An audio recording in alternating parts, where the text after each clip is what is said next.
Εδώ είμαστε, εμείς συνεχίζουμε βέβαια, ήμασταν κιόλας εδώ προηγουμένως αφού καληνυχτήσαμε τον Νικόλα. Περνάμε τώρα στην επόμενη εκπομπή, νυχτερινές αναζητήσεις όπως πάντα, έτσι κάθε Σαββατοκύριακο λίγο μετά τις 12. Είμαστε ήδη ένα τεταρτάκι μετά τις 12. Με Άγγελο Πολίτη, κλασικά, πίσω από το μικρόφωνο, Νίκο Καβαδία. Τι είπα, ότι σε βάφτισα κιόλας σήμερα. Καλά. Νίκο, εντάξει, έφυγε ο Νίκος. Βασίλη Καβαδία λοιπόν, πίσω από το κοντρόλ, στην τεχνική υποστήριξη και όλοι εσάς στην παρέα των νυχτοπουλιών εκεί έξω.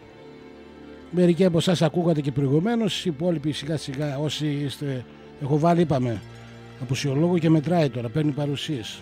Για κανονίστε. Μαζευόμαστε λοιπόν, σιγά σιγά πάμε και σήμερα έχουμε ένα ωραίο διωράκι. Έχουμε να πούμε αρκετά πράγματα. Αρκετά ωραία, σας έχω ετοιμάσει κάτι ωραία πράγματα, θα τα πούμε. Εδώ είμαστε. Λοιπόν, επειδή όμως έτσι επηρεασμένος λίγο από την προηγούμενη την εκπομπή που συμμετείχα, είχα τη χαρά να συμμετέχω και βέβαια αυτό βέβαια για να θέλω να είμαι ειλικρινής το είχα ετοιμάσει ήδη από το σπίτι. Επειδή σήμερα πραγματικά ήταν ημέρα καθαρά αθλητική και είδαμε 3 πολύ μεγάλες νίκες σε 2 διαφορετικά αθλήματα από 3 διαφορετικές ομάδες και μιλάω έτσι κατά σειράν, να το πάρουμε, πώς να το πάρουμε, κατά σειράν, όλες σπουδαίες ήτανε, να το πάρουμε όπως παίξανε έτσι, κατά χρονική σειρά. Στις 5 ώρα που ξεκίνησε το μάτς του βόλεϊ του ΠΑΟΚ μέσα στην Αθήνα, μέσα στον Πειραιά μάλλον, όπου έκανε τη μεγάλη, την τεράστια νίκη που μάλλον του κλειδώνει το πρωτάθλημα και βεβαίως το double. Επίσης την ίδια ώρα το μεγάλο διπλό που έφερε ο Πανσεραϊκός στην Καβάλα μέσα που μάλλον του κλειδώνει την άνοδο και εννοείται μετά τρίτο το βάζω, μην παρεξηγηθείτε φίλοι μου Ηρακλήδες, είστε λίγο παραπονιάρδες, έχετε και μια μανία καταδιώξεως εσείς, δεν είναι προς το ξέρετε, τα αισθήματά μου είναι δεδηλωμένα λοιπόν απλά είπαμε χρονολογικά επειδή ξεκίνησε 6 ώρα, ίσως και η σπουδαιότερη νίκη, η μεγάλη νίκη του Ηρακλή επί της αίτητης μέχρι σήμερα το απόγευμα ΑΕΚ στο πρωτάθλημα, έτσι. Τα είπαμε και με το Ματζιού και αυτά προηγουμένως, η οποία και αυτή κλειδώνει την άνοδο του Ηρακλή κατά την άποψή μου. Όχι ότι δεν θα γινότανε, αλλά απλά τώρα κλείδωσε στην Αλφα-Εθνική. Welcome back, τους λέμε, εγώ τουλάχιστον από την περιά μου. Για τις 3 αυτές σπουδαίες επιτυχίες των 3 αυτών ομάδων, θέλω να ξεκινήσω λίγο έτσι μουσικά, να τους αφιερώσω ένα τραγουδάκι και βεβαίως το γνωστό τραγούδι των Άμπα, νούμερο 2 Βασίλη. The winner takes it all, ο νικητής τα παίρνει όλα και στους 3 αυτούς σπουδαίους νικητές της σημερινής ημέρας αφιερωμένο το τραγουδάκι που ακολουθεί και μπαίνουμε μετά στα θέματα μας. Πάμε.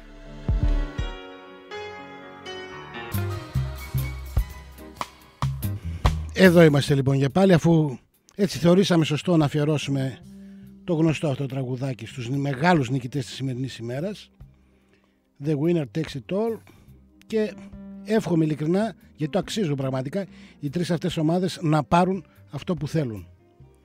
Λοιπόν, βεβαίως αυτό δεν σημαίνει ότι δεν εύχομαι και τις άλλες ομάδες και μάλλον και στις 2 περιπτώσεις, και σε εκείνη του Ηρακλή και σε εκείνη με τον Πανσεραϊκό, θα είναι και 2 αυτοί που θα πάρουν αυτό που θέλουν. Και βεβαίως αναφέρουμε το ότι μαζί με τον Ηρακλή πιστεύω ότι θα ανέβει και η ΑΕΚ, εννοείται, και μαζί επίσης με τον Πανσεραϊκό πιστεύω ότι θα ανέβει και ο Άρης. Άσχετα αν λέμε ότι βγαίνει ένας μόνο, πιστεύω τελικά θα ανέβουν 2. Βέβαια, οφείλει να κερδίσει την Καβάλα για να συμβεί αυτό. Θα τα πούμε όμως αυτά αργότερα και έχουμε αρκετό καιρό για να τα πούμε αυτά. Καλημέρες σε όλους. Βλέπω αρχίζετε μαζεύεστε σιγά σιγά. Εντάξει, όλοι οι συνήθεις ύποπτοι. Ο Γιώργος προς σταθερή αξία. Ιδιαίτερη καλημέρα στον Νικόλα από στις Σέρρες, το οποίο έχει και την τιμητική του σήμερα. Έλα, καλημέρα, λέει, σε όλα τα φιλαράκια μου, στον Νιχολίπτη και στον Άγγελο Πολίτη.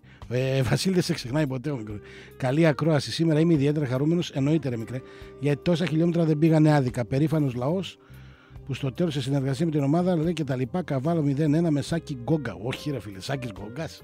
Και τώρα μπορείτε, λέει, να κάλψετε, να κλάψετε που φανούσε. Εντάξει, όχι, δεν θα κλάψετε, μαζί θα ανέβετε. Νίκο, έτσι πιστεύω πάντως. Έτσι, κάτι πουλάκια έτσι αυτό και λαϊδούσαν. Τι τη βίζανε αυτό. Τέλος πάντων, δεν έχει να κάνει. Εσείς η δουλειά η δική σας είναι να ανεβείτε.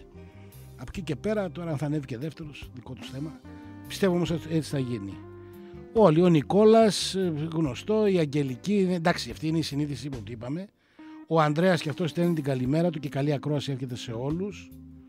Καλά, ο Νίκος ο Κοσμάς τον είχαμε και χθες εδώ, τον Νίκο του Top Gun, ο οποίος βέβαια ποστάρει συνέχεια στη σελίδα. Εντάξει, παιδιά, είναι δική σας η σελίδα, ρίχτε πράγμα ό,τι γουστάρετε. Είδατε, σας αφήνω ελεύθερα, είναι ό,τι θέλετε.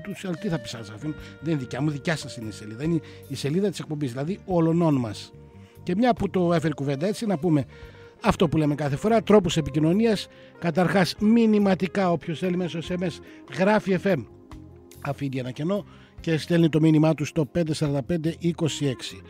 Τηλεφωνικά, οι γραμμές, μπορούμε να τις ανοίξουμε τώρα τις γραμμές, βέβαια μετά θα σας πω εγώ αν είναι, γιατί το θέμα που το έχουμε δεν θα το πούμε, δεν υπάρχει θέμα να μην δεν το πούμε, αλλά θα το πάμε σιγά σιγά προς στο δεύτερο μισό. Εκεί κρατάμε δηλαδή τα καλύτερα για το τέλος. Θα σας έχω έτσι μέχρι το τέλος. Όχι να σας ξεφουρνήσω τώρα και μετά να πέσετε για ύπνο, να σας κρατήσω εδώ μέχρι τις 2. Όχι μέχρι τις 2 και μετά τις 2 μέχρι το πρωί που θα είναι και ο Άκης μετά.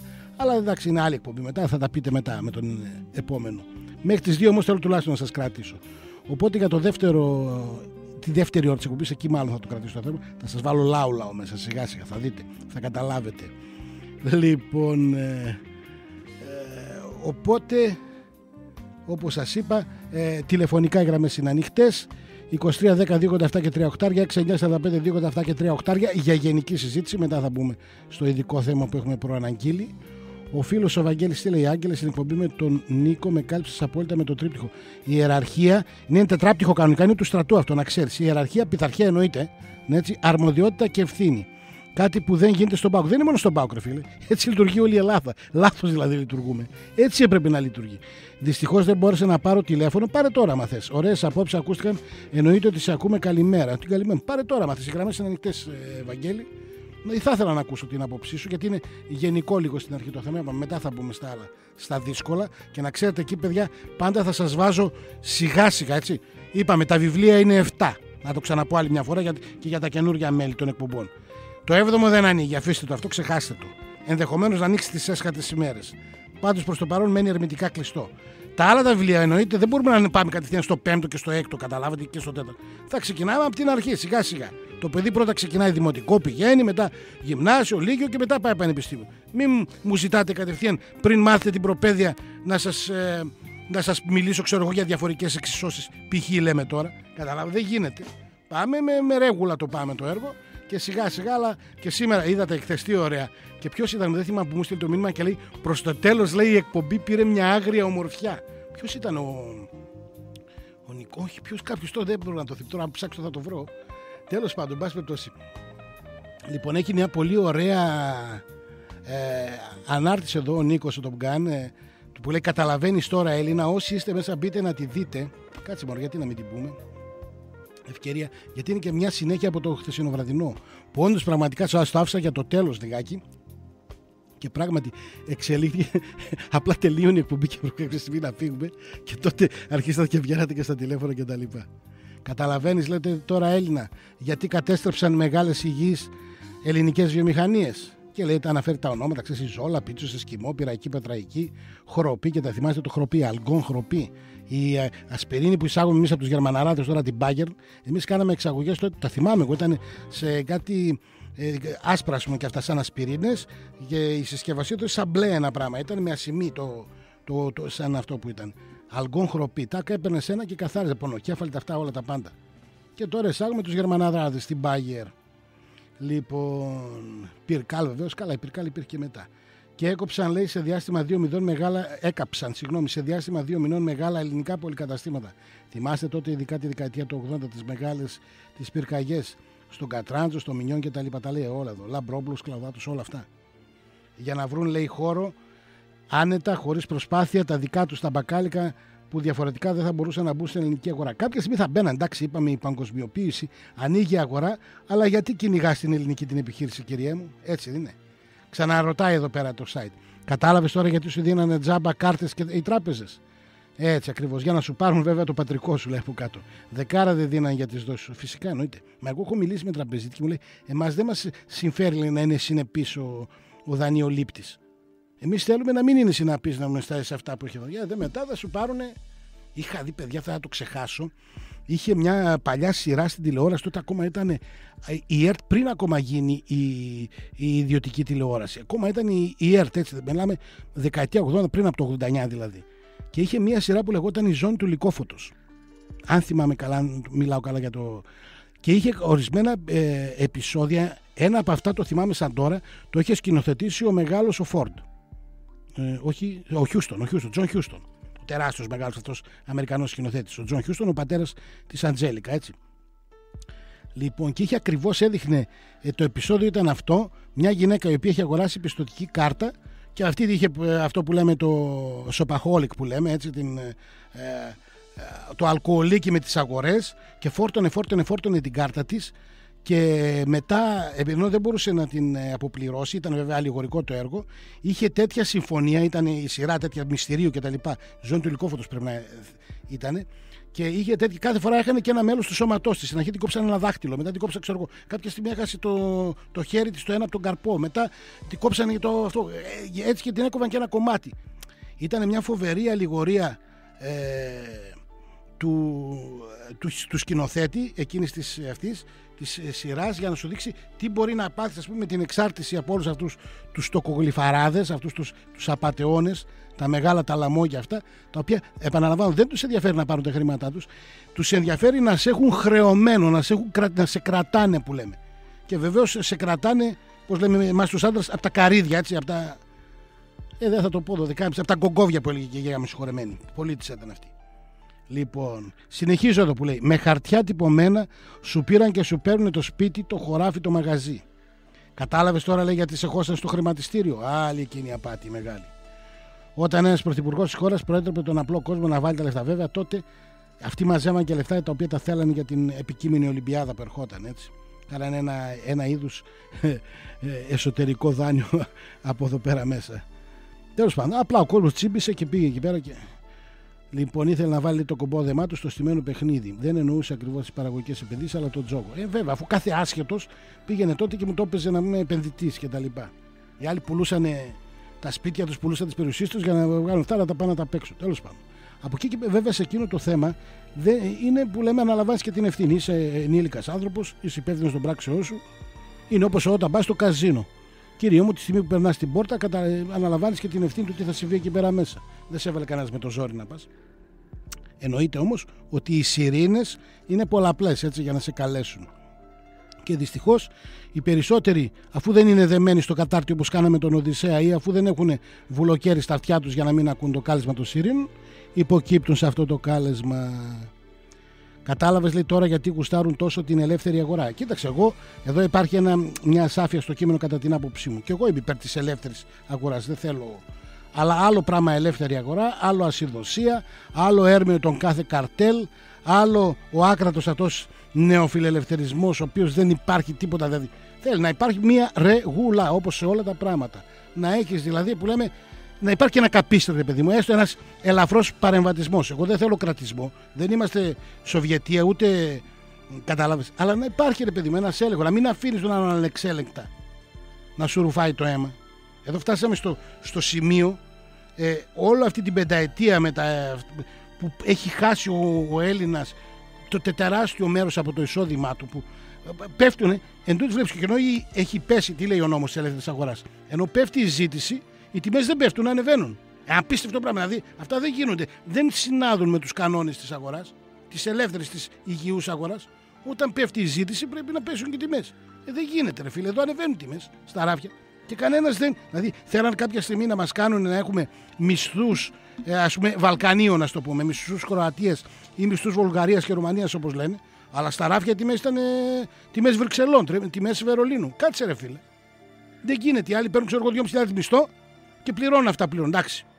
Εμείς παίρνουμε εδώ, ξέρω εγώ, 600 μισθό παράδειγμα. Λένε πόσο είναι το κατώτερο κτλ. Δεν μιλάω τώρα για τα παρτά, αυτά που είναι 3 και 4 εκατοστάρικα παίρνουν η νεολαία. Έτσι, 600, 700 πες. Πες αυτό το 751 που λένε έστω. Λέμε, ρε παιδί μου. Λέμε έστω, ρε παιδί μου, ρε Βασίλη. Έτσι. Λέμε, ρε παιδί μου, αυτό το έστω. Ακόμα και αυτό. Δεν μπορεί να έχει τις ίδιες τιμές που έχουν οι Βρυξέλλες ή ξέρω εγώ οι αυτοί. Εκεί πέρα πάνω ή η Δανία ή η Νορβηγία. Η οποία λέει η Νορβηγία τώρα και αυτή κάπου λέει βρίσκονται στα ζόρια, λέει. Εντάξει, καλά και οι Νόκιες και όλα αυτά, αλλά κάτι διάβαζα από χθες. Τέλος πάντων, δεν είναι οικονομικής φύσεως το θέμα μας. Το λέω γενικά και επειδή παίρνω τώρα και από εδώ από το άρθρο που έχω μπροστά μου. Σε βγάλανε, λέει, ψαράκι από τη γυάλα σου και στη συνέχεια σε πέταξαν στον ωκεανό με τα σκυλόψαρα που έχουν τους δικούς τους κανόνες. Καλά, ρε φίλε, εννοείται. Όλοι αυτοί είναι, όλοι τα σκυλόψαρα με τα σμόκιν εκεί πέρα. Κατάλαβες τώρα γιατί αγαπάνε τους μη νόμιμους μετανάστες τόσο πολύ? Αυτά τα είπαμε. Τα είπαμε αυτά το προηγούμενο Σάββατο. Το προηγούμενο Σάββατο και έγινε χαμός. Υπάρχει θα το δείτε πουθενά γραμμένο, πουθενά. Το σχέδιο Καλέργη. Παιδιά, άμα χτυπήσετε στο Google θα σας το βγάλει, αλλά θα δείτε πουθενά να το λέει κανένας. Ποιοι ξέρουν γι' αυτό? Για το βραβείο που δώσανε στον Βαρρομπάη και στην άλλη και στη Μέρκελ και σε όλα αυτά τα μπουμπούκια. Για να κάνουν, λέει, με τη δυστυχία εκείνων και εμάς δυστυχισμένους. Είπαμε, αυτούς τους χρησιμοποιούν, ο μοχλός είναι. Δεν είναι αυτή το πρόβλημα. Αυτή είναι το εργαλείο, το μέσο που χρησιμοποιούν για να την κάνουν την Ευρώπη έτσι όπως θέλουν να την κάνουν. Γιατί, λέει, αυτή είναι η καλύτερη γωνιά στον κόσμο. Και η καλύτερη να μην είναι μία από τις καλύτερες σίγουρα. Και εννοείται βέβαια εδώ η Ευρωπαϊκή Μεσόγειος είναι και οπωσδήποτε ένα λόγο παραπάνω το βόρειο τμήμα της Μεσογείου, έτσι, η Ευρώπη, γιατί σε σύγκριση με την Αφρική, εντάξει, λογικό είναι. Και την κοστολογούν, λέει, μόλις 300 δις συμπεριλαμβανομένων και των αρχαιοτήτων. Καλά, εντάξει, 300 δις είπαμε, όλα αυτά είναι σχετικά, παιδιά. Αυτά που λέμε για νόμισμα και για αυτά είναι σχετικά. Και να ξέρετε πάντα, οι ισοτιμίες αυτές αλλάζουν όταν αλλάξουν οι κανόνες του παιχνιδιού. Είναι με βάση τους ισχύοντες κανόνες και ας το πούμε την περιραίουσα ατμόσφαιρα. Κατάλαβες τώρα, λέει, γιατί αλλάζουν το ονοματάκι στην Εθνική Οδό? Τι εννοεί αυτό, δεν το ξέρω. Ποιο ονοματάκι αλλάζουν? Την Εθνική Οδό πώς την ονομάζουν? Για βοηθάτε. Για στείλτε κανένας άμα το ξέρω. Αυτό δεν το ξέρω. Με πιάνει αδιάβαστο εδώ. Θέλεις, λέει, 45 ευρώ και πλέον για να πας Αθήνα Θεσσαλονίκη χρησιμοποιώντας την Εθνική σου Οδό, ενώ ήταν υποχρέωση του κράτους να την κατασκευάσει και όχι να ξεπουλήσουν στο κάθε όμορφο που παριστάνει τον εργολάβο. Τα είπαμε αυτά και είδες ο άλλος, ο γιος του προχθές του εργολάβου, έτσι. Και ένα 800, πότε τα βρήκε, ρε παιδιά, και τα έδωσε με το που τον πιάσανε? Ένα 800. Τι είναι το 1 και τα κατέθεσε, λέγει. Βέβαια αυτά μπορεί να είναι και λίγο με το στόμα, ξέρετε, έτσι. Μην πιστεύετε και τόσο ότι ξαφνικά, λέει, με πιάνουν εμένα και θα βρω κατευθείαν την άλλη. Άσυγο. Αλλά τον οποιοδήποτε. Και θα βρει την άλλη στιγμή να με ένα 800. Πού τα βρήκε, δηλαδή. Και δεν ρωτάει κανένας. Για να αφαιθεί, λέει, ελεύθερος. Τέλος πάντων. Για να σε κάνουν να τρως, λέει, κουτόρκορτο στα λιβάδια των σύριαλ. Σου δείχνει εδώ τζάμπα και τα λοιπά που πουλάνε τις τηλεοράσεις αυτές τα. Όλες τα μεγάλες, τα high definition όπως τα λένε αυτά και τα. Έχει και μια μάρκα εδώ, ας μην τους πούμε, τους κάνουμε και διαφήμιση 149 ευρώ, λέει, προσφορά και τα λοιπά. Τρέξτε να προλάβετε να πάρετε μεγάλες αυτές τηλεοράσεις και το ένα τ' άλλο για να βλέπεις, τα είπαμε, τα χαζοσύριαλ και τα αυτά. Και να βλέπεις τα μεμέ της πρόσφατα για 4η φορά μητέρας, έτσι, της Ξανθιάς. Πες την, αρέ, την βλέπω και φωτογραφία εδώ. Όχι Κορομιλάρα, πώς τη λένε, ρε, Μενεγάκη. Κόλλησε το μυαλό μου. Και όλο το υπόλοιπο το αυτό. Και όληξε και κάτι από πίσω, κάτι σφυρίχτρες, ναι. Είπαμε το μεγάλο προσόν για να πεις στην τηλεόραση και να δουλέψεις. Να σε κάνουνε, λέει, να σε πετάνε μπαλάκια από τη μεσημεριανή χαζοβιόλα στον απογευματινό πληρωμένο. Να σου κάνουν με το ζόρι φιλική γλώσσα τα τουρκικά. Τα είπαμε αυτά τα τουρκικά. Που περνούσαν τώρα, κάπως υποχώρησαν τα τουρκικά τα σύριαλ. Στάδινε από γείτονες από δίπλα δωρεάν με την μόνη προϋπόθεση να μην τα μεταγλωτήσεις. Ήθελα να ακούει τη γλώσσα του. Και βέβαια και κάποια ήθη και έθιμα να βλέπουμε και να περνάνε. Πρόσφατα φτάσαμε στο σημείο να δούμε και στην ελληνική τηλεόραση ένα σύριαλ που μπλέκονται μέσα με κάτι μαντίλες, με κάτι αυτά σε ελληνικό σύριαλ. Για καθίστε καλά, ρε. Σε ελληνικό, τι είναι αυτά να μου, για ηρεμήστε λίγο εκεί πέρα. Από το πρωί, λέει, μέχρι το βράδυ μια θλιβερή παρέλαση υπερεκτιμημένων τίποτα με καμία ειδικότητα στον αέρα. Εννοείται, ρε φίλε. Το έχουμε πει και άλλη φορά. Ζούμε τη δικτατορία των μετρίων και τη δικτατορία του τίποτα. Οι τυποτάδες και οι μέτροι, παντού σε όλα αυτά μας έχουν επιβληθεί και μας επιβάλλουν τη μετριότητά τους. Νταϊλίκι. Έτσι. Η ποιότητα έχει χαθεί. Θυμάμαι και παλαιότερα σκοπές και το καλοκαίρι που έκανα και πέρυσι και με το Ζωέλ που είχαμε και κάτι σποτάκια. Θα τα φέρω καμιά μέρα, τα ξαναβάλουμε πάλι. Με την Αρβελέρ και τα λοιπά που έλεγε το τίποτα. Ρε. Σήμερα είναι, λέει, αυτός που έχει, όχι αυτός που είναι. Ενώ η πραγματική αξία είναι αυτός που είναι, όχι αυτός που έχει. Κατάλαβες τώρα, λέει, γιατί σε έδιωξαν από το χωριό και τη γη σου δίνοντάς σου μία θέση στο δημόσιο. Εδώ είναι μεγάλη κουβέντα, φίλε. Εδώ είναι μεγάλη κουβέντα. Και μια που το έφερε κουβέντα θα το πούμε. Δεν πειράζει, συνωμοσιολογικά ξεκίνησα σήμερα. Έχω να πούμε κι άλλα. Αλλά θα το πω αυτό. Να ξέρετε κάτι. Αυτό το περιβόητο, η περιβόητη δήλωση που είτε ανήκει είτε όχι στον Κίσιγκερ, η οποία είναι μια τεράστια αλήθεια. Επαναλαμβάνω, είτε την είπε ο Κίσιγκερ είτε όχι, δεν έχει καμία σημασία. Το θέμα είναι ότι επιβεβαιώνεται μέχρι κεραίας. Σε κάποιο σημείο λέει ότι ο ελληνικός λαός είναι δυσκολοκυβέρνητος. Είμαστε ατίθασος λαός. Θυμάστε από παλιά που και το έχουμε ξαναπεί βέβαια την περίπτωση με τον Καποδίστρια και την πατάτα. Όταν μας έφερε τότε όλα αυτά τα προϊόντα που ήρθαν από τον νέο κόσμο, εξαρτικά πνός, πατάτα, ντομάτα, όλα αυτά δεν υπήρχαν παλιά στην Ευρώπη. Τα φέραμε μετά όταν ανακαλύφθηκε ο νέος κόσμος και σιγά σιγά τα φέρανε από εκεί. κακάο και όλα αυτά. Λοιπόν, όταν κάποια στιγμή ήρθε και η πατάτα στην Ελλάδα, του είχαμε τον Καποδίστρια. Στην αρχή ο κόσμος επιφυλακτικός, δεν σου λέει τι είναι αυτό κτλ. Πού να φανταστούν ότι κάποια στιγμή θα γινόταν το αγαπημένο έδεσμα, ιδίως των νεαρών, έτσι, τα νέα τα παιδιά. Δώσ' τους πατάτα τηγανιτή που λέει ο λόγος και πάρ' τους στην ψυχή. Αν και δεν είναι καλό, με την έννοια ότι δεν είναι τόσο υγιεινό φαγητό, αλλά δεν έχει σημασία, είναι νόστιμο. Και εμάς μας αρέσει, το λέμε. Παρότι ξέρουμε ότι δεν είναι υγιεινό. Τέλος πάντων, όταν πρωτοήρθε τότε λοιπόν η Καποδίστρια, ο Έλληνας επιφυλακτικός. Την πήρε χαμπάρι, ο άλλος ήταν μεγάλη γάτα, εννοείται. Ο Καποδίστριας και έβαλε τότε να τη φυλάνε. Την κλείδωσε σε μια αποθήκη και έβαλε απ' έξω να τη φυλάνε εντός εισαγωγικών όμως. Έτσι, μαϊμού φύλαξη.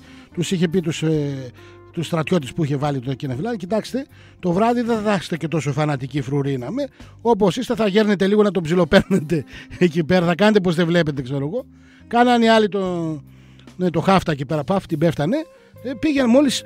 Και μόλις ο Έλληνας είδε ότι την κλείδωσε μέσα και την απαγόρευσε, τότε πήρε και πήγαιναν μέσα από πίσω, ζούλα, μπαίνανε, πέραν τις πατάτες, άρχισαν να τη μαθαίνουν σιγά σιγά και έτσι μαθαίνει. Δηλαδή το απαγορευμένο έλκει. Είμαστε ατίθασος λαός. Πάντα μας έλκει το απαγορευμένο. Αυτό το ξέρουμε. Και από παλιά ακόμα. Και βέβαια το ξέρετε ότι αυτό το κράτος, το νεότερο τουλάχιστον, εν πάση περιπτώσει, είναι το κράτος που στήθηκε των αρματολών και των κλεφτών. Έτσι είναι. Αυτοί είναι. Αυτοί στήσαν το νεοελληνικό κράτος. Πάντα ήμασταν τέτοιοι.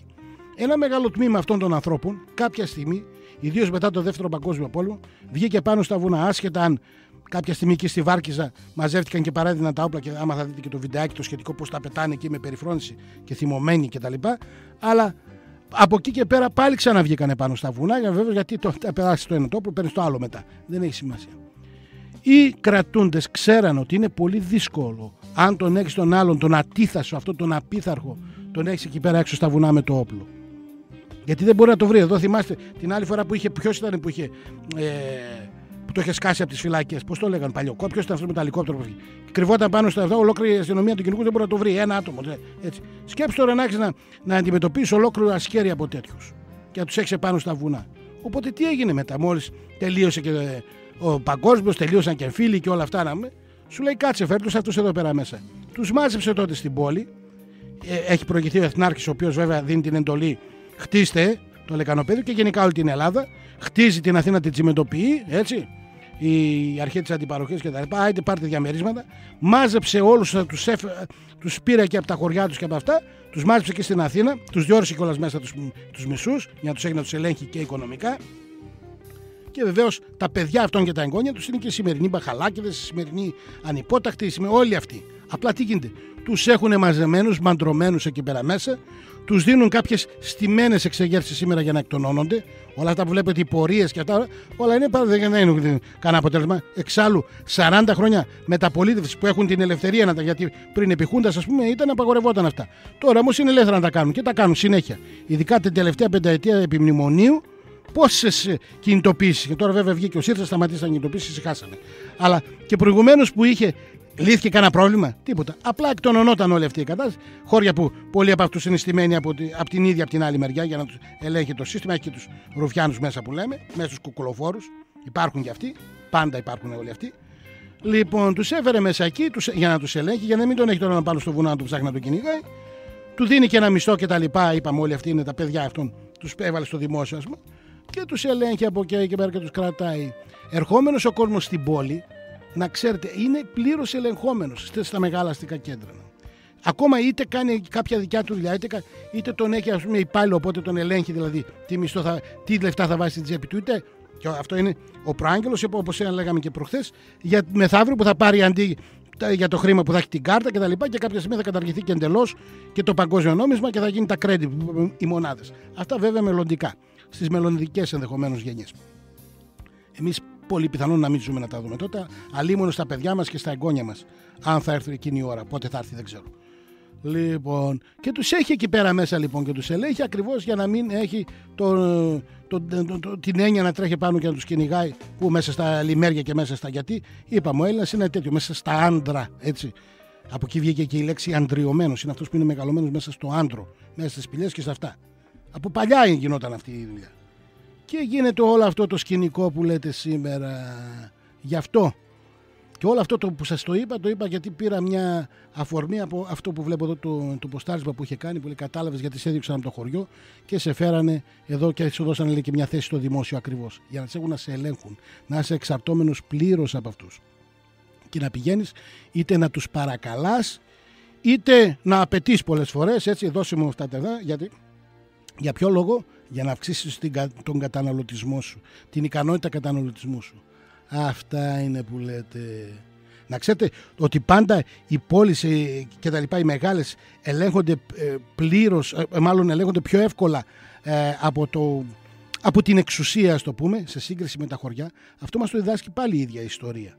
Όταν, ας πούμε, κάποια στιγμή υποχώρησε η παλιά η θρησκεία και ήρθε η νέα θρησκεία που μετά τον 4ο αιώνα, ειδικά μετά το διάταγμα του 313 που ήταν έτσι, το Μεδιολάνων του Κωνσταντίνου, που έρχεται η καινούρια θρησκεία και πια κάποια στιγμή γίνεται αρχή και εγκαθίσταται και επιβάλλει την παρουσία τους και μετά έκανε και κάποιους σκληρούς νόμους κτλ. Τα μεγάλα τα αστικά κέντρα αμέσως, αντίθετα σε πολλές ορεινά ιδίως χωριά κτλ, που ήταν και πιο απομακρυσμένα κτλ, και κυρίως από, πώς να το πούμε, από τις Θερμοπύλες και κάτω ιδίως, εκεί αργήσανε αυτά. Αν θα διαβάσετε παράδειγμα του Παπαρηγόπουλου, την ιστορία του ελληνικού έθνους, θα δείτε ότι ακόμα υπάρχουν θύλακες της παλιάς θρησκείας, του παγανισμού, ας το πούμε έτσι που το λένε, που εμένα δεν μου αρέσει αυτή η λέξη, αλλά τη χρησιμοποιώ τώρα για να σας δώσω περίπου να καταλάβετε. Υπάρχουν μέχρι και τον 9ο και τον 10ο αιώνα ακόμα. Δεν έχει, γιατί εκεί δεν μπορεί να τον ελέγξει τον άλλον. Είπαμε, εσύ που είσαι στο χωριό και έχει και έναν κήπο εκεί πέρα, θα φυτέψεις, ξέρω εγώ, και ένα ραδίκι εκεί θα βρεις να φας. Έχει και μια κατσίκα, θα την αρμέξεις, θα πιεις το γάλα. Κάποια στιγμή θα σφάξεις και ένα κοτόπουλο, θα φας και τα λοιπά. Δεν πεθαίνεις από την πείνα. Γι' αυτό και όταν έγινε, ας πούμε, τώρα από το ένα θέμα πετάω στο άλλο, δεν έχει σημασία. Όλα είναι μέσα στο ευρύτερο χώρο της ιστορίας. Όταν έγινε η μεγάλη πείνα που έγινε το 1941 στην κατοχή επί Γερμανών, αυτή που την πλέρωσε κυρίως κατά πρώτο λόγο ήταν η Αθήνα. Βασικά, κατά δεύτερο, λίγο μικρότερο λόγο, εδώ η Θεσσαλονίκη. Δηλαδή τα μεγάλα αστικά κέντρα. Τα χωριά δεν πεινάσανε. Τα χωριά δεν πεινάσανε. Είναι εύκολο εκεί πέρα. Θα βρεις ένα. Και τώρα, κοιτάξτε να δείτε πώς το ένα φέρνει το άλλο. Έτσι, τι συνειρμός. Παλιά μιλούσα με ένα φίλο μου, άσχετη συζήτηση, και τι μου λέει. Ξέρεις, λέει, γιατί εδώ, λέει, στη Μακεδονία έχει αναπτυχθεί πολύ η τέχνη της πίτας. Ιδίως έχουμε πολλών ειδών πίτες και στριφτόπιτες και όλα αυτά κτλ. Γιατί ήταν, λέει, παλιά το πιο εύκολο φαγητό και το πιο φτηνό φαγητό. Του λέω, κοίταξε να δεις, λέει, οι μάνες μας, λέει, τα εκείνα τα χρόνια τα παλιά και την κατοχή, αλλά και λίγο μετά που είχε και φτώχεια και αυτά. Επειδή ήταν και πολυπληθείς οικογένειες. Η άλλη μπορεί να έχει, ξέρετε, φτώχεια μένα, αλλά μπορεί να έχει 3, 4, 5 παιδιά να μεγαλώσουν. Τότε κάναν πολλά παιδιά. Ο καθημερινός νταλγκάς, η έννοια που λέμε της κάθε νοικοκυράς στο σπίτι ήταν τι θα φάμε, τι θα τους ταΐσω. Το πιο εύκολο πράγμα, λέει, για αυτούς ήταν μια πίτα, ας πούμε. Λίγο αλεύρι, λίγο αυτό. Και ξέρεις τι βάζανε, λέει, μέσα. Χόρτα. Το πιο έβγαινε έξω, λέει, μάζευε χόρτα. Και ξέρεις, λέει, θα σου πω, λέει, η περίπτωση, άκου τώρα πώς το θυμήθηκα τώρα, έχει πόσα χρόνια που έχω κάνει αυτή τη συζήτηση. Ένα, λέει, που ήταν πολύ της μόδας, λέει, ας το πούμε, την εποχή εκείνη και το χρησιμοποιούσαν πάρα πολύ, στην Χορτόπιτα, εδώ τη Μακεδονική, και ξέρεις κάτι χωριά προς τα εκεί, Αμίντιο κτλ. Μακεδονία. Είναι, προσέξτε, παιδιά, θα πάτε πλάκα, η τσουκνίδα. Γίνεται, λέει, πολύ νόστιμη πίτα, λέει, με τσουκνίδα, Χορτόπιτα. Βέβαια, κάπως τη βράζαν, φεύγει από πάνω, το ξύναν όχι τα λέπια, πώς τα λένε, τα αγκάθια που έχει κτλ. Και το υπόλοιπο, λέει, και φτηνό πράγμα, λέει, το βρίσκεις παντού. Τραβούσε, ξέρω εγώ, ένα φύλλο, λίγο αλεύρι, λίγο αυτό. Μας τάιζε, λέει, και ήταν και εύκολο και φτηνό και ήταν και νόστιμο, λέει. Δηλαδή, χόρτενη οικογένεια. Γι' αυτό πάντα στο χωριό θα βρεις κάτι, ας πούμε. Δεν υπάρχει περίπτωση. Αφού θα κορέσεις το στομάχι σου, τα άλλα θα τα βρεις. Έχεις και ένα κεραμίδι που λέμε από κάτω, βάλεις το κεφάλι σου, τελείωσε. Χώρια που η Ελλάδα που είναι και σαν παραθαλάσσια με τεράστια, δεν ξέρω πόσα χιλιόμετρα, δεν το θυμάμαι απ' έξω, χιλιόμετρα ακτογραμμών έχουμε. Έχουμε γύρω-γύρω το Αιγαίο που μας τρέφει. Θα ρίξει και μια πετονιά, θα πιάσει και μια σαρδέλα που λέει ο λόγος, παιδί μου, ένα σπάρο, ξέρω εγώ. Θα φας και από εκεί, θα μας ταΐσουν και μας ταΐζει και η θάλασσα. Χώρια για από εκεί. Απλά αυτοί που είναι στα μεγάλα δραστικά κέντρα, και αυτό θα το δούμε κυρίως σε καταστάσεις που είναι δύσκολες κτλ. Είτε σε καταστάσεις πολέμου, είτε σε καταστάσεις με δυσκολίες, γενικότερες δυσκολίες. Αυτοί που την πληρώνουν είναι αυτοί που είναι στα μεγάλα αστικά κέντρα, γιατί είναι εξαρτώμενοι. Δεν έχουν, ας πούμε, τουλάχιστον τα απαραίτητα προς το ζήν, πέραν από το σπίτι του. Τι θα φάνε. Πρέπει να πάει να ψωνίσει στο σούπερ μάρκετ. Κατάλαβες τι γίνεται. Και όταν γίνεται ένα θέμα, ξέρω εγώ, μια πιστράτηση, τάζησα εγώ το 1974, ήμουν 14 χρονών παιδί, αλλά τάζησα. Τρέχαν όλοι στα σούπερ μάρκετ και αγοράζανε και κατεβάζανε από τα ράφια τα γάλατα και τα ρύζια και τα μακαρόνια και τις ζάχαρες κτλ. Λοιπόν, έτσι που λέτε. Σε κουβάλισαν, λοιπόν, όπως λέει εδώ, μέσα σου δώσαν και μια θέση στο δημόσιο για να σε έχουν να σε ελέγχουν. Για να σου δώσουν, λέει, συνεχίζω εδώ την ανάγνωση πάλι, για να σου δώσουν δωρεάν για να τα δώσουν δωρεάν στους νέους επίκους. Κατάλαβες τώρα, λέει, γιατί πρέπει το ζευγάρι να δουλεύει σε 2 δουλειές, ενώ ο παππούς θα πρέπει να δουλεύει ακόμα και στα 70 του. Έχει δίκιο και σε αυτό ο φίλος. Εγώ θυμάμαι τα παλιά χρόνια, ο πάτερ φαμίλιας δηλαδή που λέμε, ρε παιδί μου, ένας πατέρας που είχε δεν θα σου πω πολύ, μια τετραμελή οικογένεια. Πατέρας, η γυναίκα, η μητέρα έτσι και 2 παιδιά. Δεν σου βάζω πολλά, 2 παιδιά. 4 στόματα. Η γυναίκα τότε ήταν, θυμάστε πάλι τι έλεγε, επάγγελμα οικιακά. Δεν έχει, το τελείωσε αυτό. Είπαμε, διαλύθηκε η οικογένεια, έβγε η γυναίκα από το σπίτι. Ένας πατέρας με ένα μισθό, τότε μισθό, τα λίγα που πέραν τότε, έφτανε για να ζήσει και να ταΐσει μια τετραμελή οικογένεια.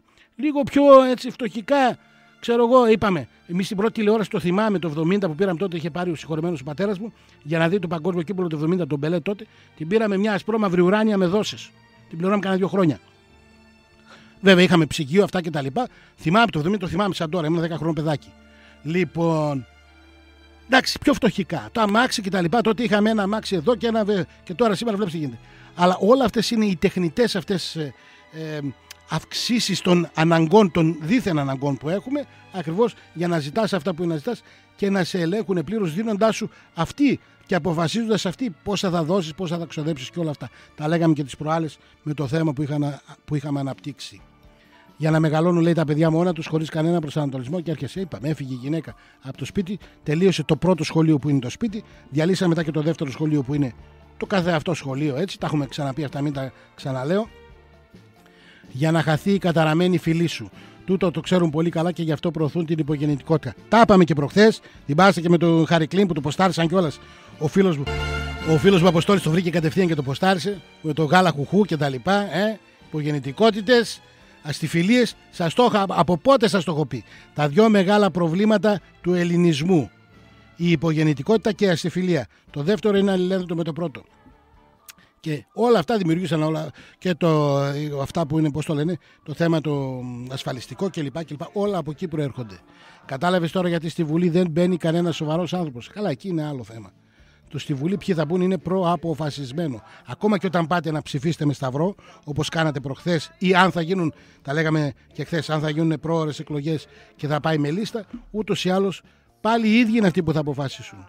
Και εδώ παίζει και πολύ μεγάλο ρόλο και η ελληνική τηλεόραση, η οποία επί της ουσίας σε ένα πολύ μεγάλο ποσοστό αποφασίζει για το ποιοι θα μπουν μέσα, προβάλλοντας αυτούς που πρέπει να βγουν, γιατί δυστυχώς έχουμε καταντήσει να ζούμε σε μια τηλεοπτική δημοκρατία όπου θα σου βγάλουν αυτούς που πρέπει να σου βγάλουν στο γυαλί, έστω να μαλώνουν μεταξύ τους, δεν έχει σημασία. Μην μασάτε που βλέπετε τον Άδωνη να μαλώνει με τον Στρατούλη, με τον αυτό, να ξέρετε. Μην μασάτε. Πάμε να ακούσουμε όμως ένα φίλο ή φίλη, δεν ξέρω που είναι στη γραμμή και επανερχόμαστε. Ναι. Γεια σου, Άγγελε. Έλα, γορέα μου, γεια σου. Πρώτη φορά παίρνω τηλέφωνο. Είμαι το παιδί που έστειλα πριν το μήνυμα και που σας είπα ότι δεν μπορούσα να σας πάρω με τον Νίκο που με κάλυψε. Μπράβο, αγόρι μου, ναι. Για πες. Εντάξει, ήθελα να σας πάρω έτσι να σου πω ότι σ' ακούμε, ρε παιδί μου, πολύ ενδιαφέροντα. Με πήγες χρόνια πίσω. Με πήγες με την πίτα εκεί, με την τζουκνίδα. Αυτό μου το έχει πει ένας φίλος μου, το θυμήθηκα πριν από χρόνια, μου το έχει πει και είχα πάθει πλάκα όταν μου το πει, δεν το ήξερα. Μου λέει πιο νόστιμη πίτα είναι, λέει, χορτόπιτα με τσουκνίδα. Τα νεροτσόκνουδα είναι. Δεν τα ξέρω, φίλε, καθόλου. Είναι λίγο πιο λαχανή, δεν είναι τόσο πράσινα. Δηλαδή δεν έχουν πολλά αυτά τα αγκαθάκια τα μικρά και δεν τα βράζουνε. Τα βάζανε μέσα στην ποδιά τους και τα τρίβανε και έμενε το αγκάθι μέσα στο πανί. Και μετά τα κάνανε. Ναι, κάπως έκανε κάποιο μηχανισμό. Ναι, γιατί και εγώ. Εντάξει, είμαι και σεφ και τα ξέρεις αυτά, έτσι. Έτσι. Ωραία. Βέβαια. Η πεσκανδρίτσα με τσουκνίδα είναι φοβερό. Άντε ρε, δεν τα ήξερα. Όταν μου είπε για τσουκνίδα, έπαθα πλάκα. Δουλεύετε πολύ καλά σε πίτα. Μπορείς να την κάνεις και σούπα βέβαια. Για extreme gas, σαν βελουτέ και τέτοια. Μπορείς να το κάνεις και με ψάρι, πάει πολύ καλά, συνοδευτικό. Ναι ρε φιλάκου, να δω. Εντάξει, είναι τεχνικές ρε παιδί μου. Και είναι κάτι που ξέρεις, το βρίσκεις απ' έξω. Είναι παρεξηγημένο γιατί δυστυχώς έχουμε πάρα πολύ καλές συνταγές εμείς στην Ελλάδα. Φοβερές. Εγώ παίρνω και στα άλλα παιδιά. Είμαι από Γαλλία, ο σεφ ο Βαγγέλης. Ναι, θυμάμαι, Βαγγέλη, που έχουμε μιλήσει. Ναι. Εσύ έστειλες προηγουμένως το μήνυμα που λέει ότι η γραμμή είναι καταλημμένη στο σταθερό. Γιατί ναι, ήταν κατελημμένη. Πάντως οι γραμμές είναι ελεύθερες τώρα. Ναι. Έπαιρνα πριν και με τον Νίκο, με τον Νίκο που ήσασταν. Αλλά επειδή μιλούσε ο Νικόλας, μετά ο Αικτσής, μετά ο. Πώς τον λένε, το Φιλάρετος και αυτοί. Έχουμε τώρα και φαντάστηκα ότι ήταν όλη η κατελημένη γραμμή. Αλλά τελικά Μου έδειχνε και πριν ότι ήσασταν. Μήπως τίποτα το τηλέφωνο. Τέλος πάντων, τώρα σε ακούμε μια χαρά. Το σταθερό, γιατί σε κινητό δεν μπορώ να πάρω σταθερό. Εντάξει, το σταθερό είναι. 23-10, ναι. Εντάξει, κανονικά. 2,87 και 3,8 μια που το έφερε κουβέντα. Για λέγε, για συνέχεια. Και ήθελα να σου πω κάτι πρόσφατα που έμαθα. Εντάξει, για πολλούς είναι πολύ συνηθισμένο. Ότι ο Τσίπρας είναι σε μια αίρεση της μασονίας. Αλλά τι γίνεται, ποια είναι η διαφορά? Αυτό που έμαθα εδώ, ότι η μασονία δεν είναι κάτι κακό. Όπως δεν είναι τόσο αυτό το εξαποδό που λέμε που την έχουν δαιμονοποιήσει. Ναι. Σίγουρα είναι μια συντεχνία έχω μάθει ότι... Συγγνώμη, σε διακόπτω. Όχι, έχω μάθει ότι είναι πολύ τιμή για να μπει σε αυτή την αίρεση. Και δεν μιλάμε για τη μασονία με το 5α που έχουν το σήμα από την Αμερική, από ένα πανεπιστήμιο. Έχει πολλά παρακλάδια πάντως, εντάξει. Ναι, έχει πολλά. Μιλάμε για την αυθεντική που έχει σήμα το διαβήτη και και το χάραγα, νομίζω με... Ελευθεροτέκτονες, Freemason που λένε. Ναι, που κάνει κοιτάνε το καλό της ανθρωπότητας. Το καλό και αυτοί με το δικό τους καλό βασικά, αλλά εντάξει. Δεν είναι πάντως και τόσο δαιμονοποιημένοι που τους έχουμε δαιμονοποιήσει, έτσι. Ναι, απλά... δεν είναι καθόλου αυτό και έτυχε να μου δείξουν εδώ πέρα στη Γαλλία μερικούς και πελάτες που έρχονται και έχουν σαν πρότυπο, ρε παιδί μου, την τιμιότητα. Καλά, δηλαδή, εντάξει, μπορεί αυτό να είναι... καμιά σχέση με όλο αυτό που πίστευα εγώ, την τιμιότητα... Εντάξει, το θέμα είναι μετά τι γίνεται και στα πιο πάνω, στις πιο πάνω σκάλες εκεί πέρα. Ναι. Και ήθελα έτσι αυτό να το πω γιατί πιστεύω ότι όσο ακούμε στα ελληνικά μέσα ενημέρωσης άσχημα πράγματα για αυτή την κυβέρνηση, εγώ δεν είμαι του ΣΥΡΙΖΑ, έτσι, γενικά δεν είμαι καμιάς. Ό,τι θέλεις μπορείς να είσαι. Όχι, δεν είμαι καμιάς γιατί τους έχω ψηφίσει σχεδόν όλους. Δοκίμασες από όλα που λένε. Κάποιος που δεν είναι σταθερή. Αυτό. Δηλαδή δεν μπορώ να είμαι φανατισμένος με ένα κόμμα το οποίο αλλάζει από τη μια στην άλλη. Κοιτάνε μόνο το προσωπικό συμφέρον περισσότερο. Έτσι. Και αναγκαστικά βέβαια έχω πέσει στην άλλη λούμπα του φανατισμού εγώ. Γιατί υπάρχουν οι δύο μεγάλες απάτες, η πολιτική και ο αθλητισμός, το ποδόσφαιρο μάλλον, όχι αθλητισμός. Εγώ έχω πέσει εκεί, είμαι φανατισμένος με το ΠΑΟΚ, αλλά... Εντάξει, μπορεί να είσαι φανατισμένος να αγαπάς υπερβολικά την ομάδα, άλλο αυτό, αλλά όχι να πας να πλακωθείς και να κάνεις. Γιατί τελευταία είχαμε κάτι γεγονότα εδώ και δεν μ' αρέσουν. Κάναμε και τέτοιες πλακίες και είσαι και πιτσιρικάς, τα ένθερμά σου. Όταν είσαι μικρός, είσαι πιο αυθόρμητος, δεν σκέφτεσαι τόσο πολύ. Εγώ γιατί όμως πέρυσι, και εγώ δεν ήμουν μικρός. Γιατί και ήμουν από τα 14-15 έβγαινα, που θυμάμαι πιτσιρικά. Άλλα χρόνια δεν μου πεις τότε. Να σου πω ένα παράδειγμα. Τώρα, ας πούμε, στη γειτονιά σου εσύ. Θα παίξεις πετροπόλεμο με τον γείτονα. Όταν ήμασταν μικρά παίζαμε. Χτυπούσαμε το κότσι με την πέτρα, μαζευόμασταν. Φυσοκάλαμα παίζαμε τότε, εγώ που θυμάμαι. Τα φυσοκάλαμα ήταν αυτό, είχαμε μέσα. Υπήρχε και πετροπόλεμο, και τέτοια. Δηλαδή, σου λέω ένα παράδειγμα τώρα. Αλλά καυγάς πάνω στην μπάλα στο παιχνίδι έχουμε κάνει, εντάξει. Αλλά στο παιχνίδι εκείνη την ώρα, δηλαδή όχι φάουλ, όχι αυτό και τα λοιπά μεταξύ μας. Παλιά όταν κατεβαίναμε Αθήνα και τυχαίναμε σε συμπλοκές, όχι γιατί το ήθελες, γιατί το θέλαν κάποιοι άλλοι. Αναγκαστικά για να αμυνθείς πρέπει να κάνεις και στα ίδια. Ναι, αν δεν θέλεις δεν συμμετέχεις, να ξέρεις. Υπάρχει μια παροιμία που λέει είδες φαΐ, κάτσε, είδες ξύλο, σήκω και την κοπάνα την δώσεις. Ναι, αλλά εγώ το εφάρμοσα αυτό. Δεν μ' αρέσει, δεν είμαι του ξύλου. Αναγκαστικά όταν είσαστε πολλοί, 1.000 άτομα, 2.000 ξέρω εγώ, τι θα κάνεις και θα έρθουν κάποιοι και θα αναγκαστείς. Δεν θέλεις, αλλά αναγκάζεις. Ναι, σίγουρα. Στο στάδιο Ειρήνης και Βιλίας όταν είχα πάει με το μπάσκετ και μας ρίχνανε βίδες από σημάδια, από βίδες. Κατάλαβα, είναι ειδικές περιπτώσεις. Τι να κάνεις, άμα την έτρωγες εκεί, δεν θέλεις να την έτρωγες, καταλαβες. Είναι θέμα τύχης. Μάλιστα. Τέλος πάντων, αυτό είναι άλλο θέμα. Εγώ πήρα περισσότερο για να πω ότι σ' ακούω πάρα πολλές φορές και απλά δεν επικοινωνώ, αλλά να ξέρεις ότι πρέπει να σ' ακούνε και πάρα πολλοί κόσμος, γιατί είναι πολύ ενδιαφέροντα πράγματα. Ωραία, είναι όποτε μπορούν. Λείπουν αυτό από εκπομπές.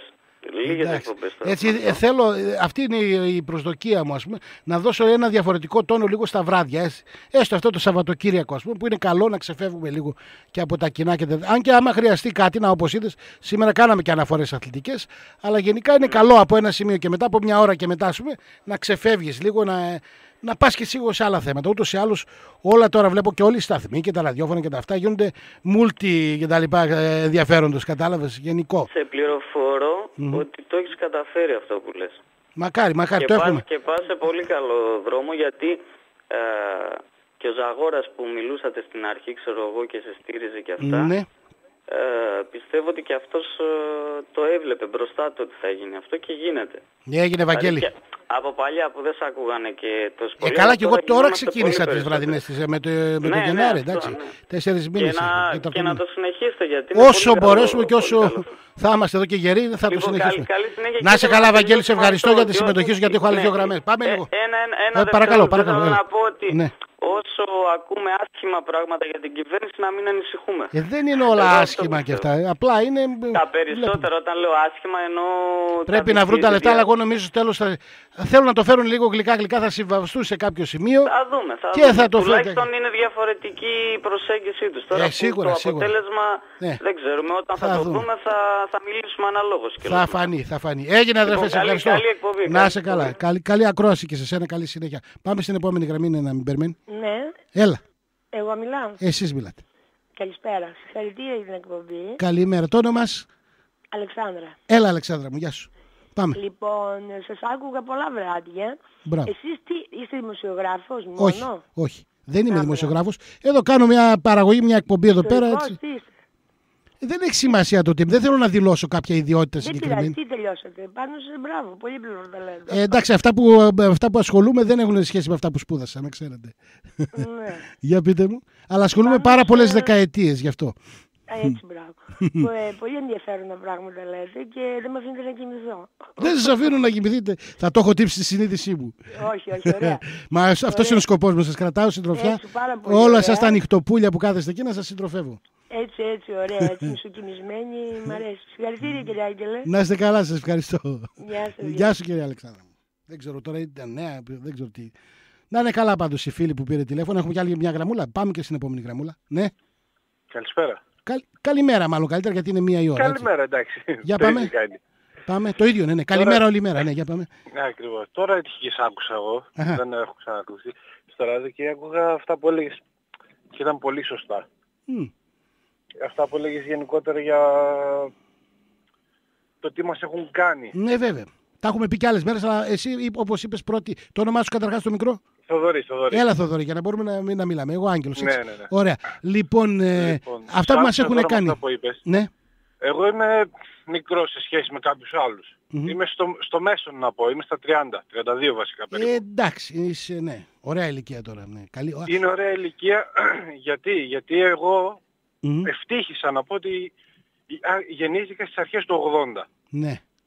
Και μπόρεσα και έζησα πολλά αθώα και ωραία πράγματα. Τα οποία δεν ζουν τα παιδιά μετά τα μέσα του 90.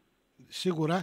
Αλλά ξέρεις και εγώ που γεννήθηκα το 60, ας πούμε, και έζησα τη δεκαετία του 60, ήταν μαγική εκείνη η δεκαετία. Και ας μην είχαμε τόσο πολλά από όσα έχουμε σήμερα. Κοίταξε, και η γυναίκα μου είναι μικρή, 26 χρονών. Και εγώ και η γυναίκα μου λέμε, εμείς, έτσι με αυτά που βλέπουμε γύρω μας, θα θέλαμε να ζούμε στις δεκαετίες 60 και 70 και 80. Ρε φίλε, ήμασταν πιο ευτυχισμένοι με πολύ λιγότερα, το καταλαβαίνεις? Ναι. Ήμασταν ευτυχισμένοι. Δηλαδή ο κόσμος...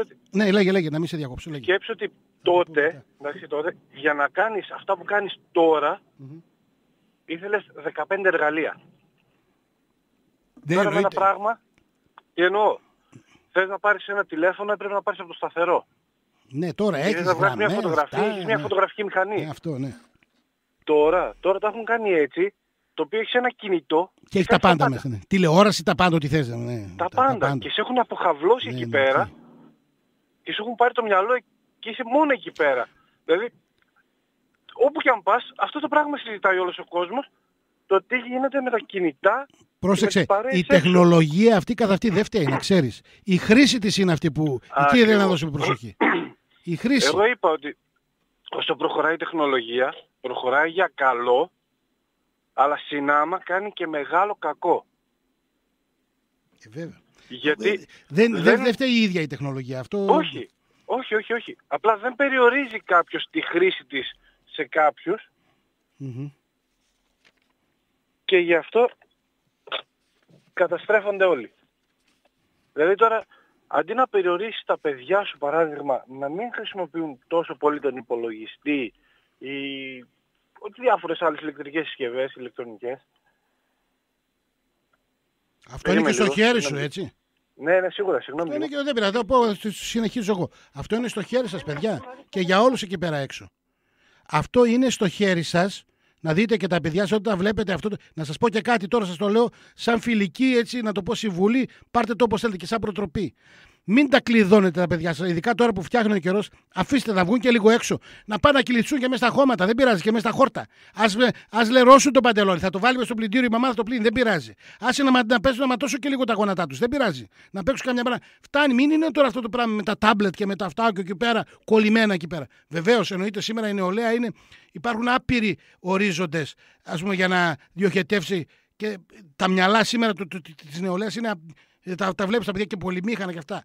Αλλά μην τα έχετε τόσο έτσι. Αφήστε τα λίγο, να παίξουν και λίγο μπάλα. Πλακωθούν κιόλας πολυλόγους με την καλή είναι έτσι. Δεν μιλάμε αλητίες και τέτοια. Να πέσουν, να κάνουν, να χτυπήσουν, να ματώσουν τα ποδήλατα, τα αυτά όλα. Είναι ωραίο πράγμα αυτό το πράγμα. Έχουμε το φίλο στη γραμμή ή έχει κλείσει? Ναι. Έλα.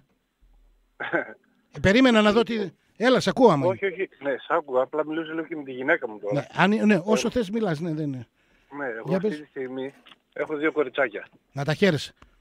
Να σου ζήσουν. Καλά. Το μεγάλο μου είναι 2,5 χρονών.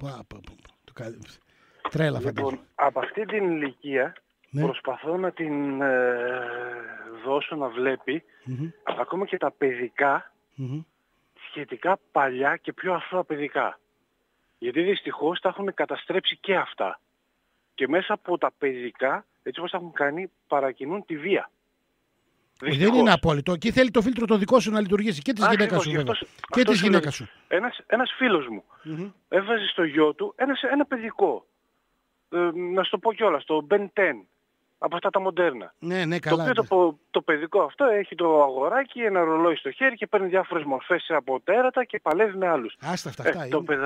Το παιδάκι αυτό στα 3 του χρόνια που το γνώρισα εγώ, μέχρι και 5 που τα άφησα, το μόνο πράγμα που έκανε είναι να μαλώνει με τον αέρα.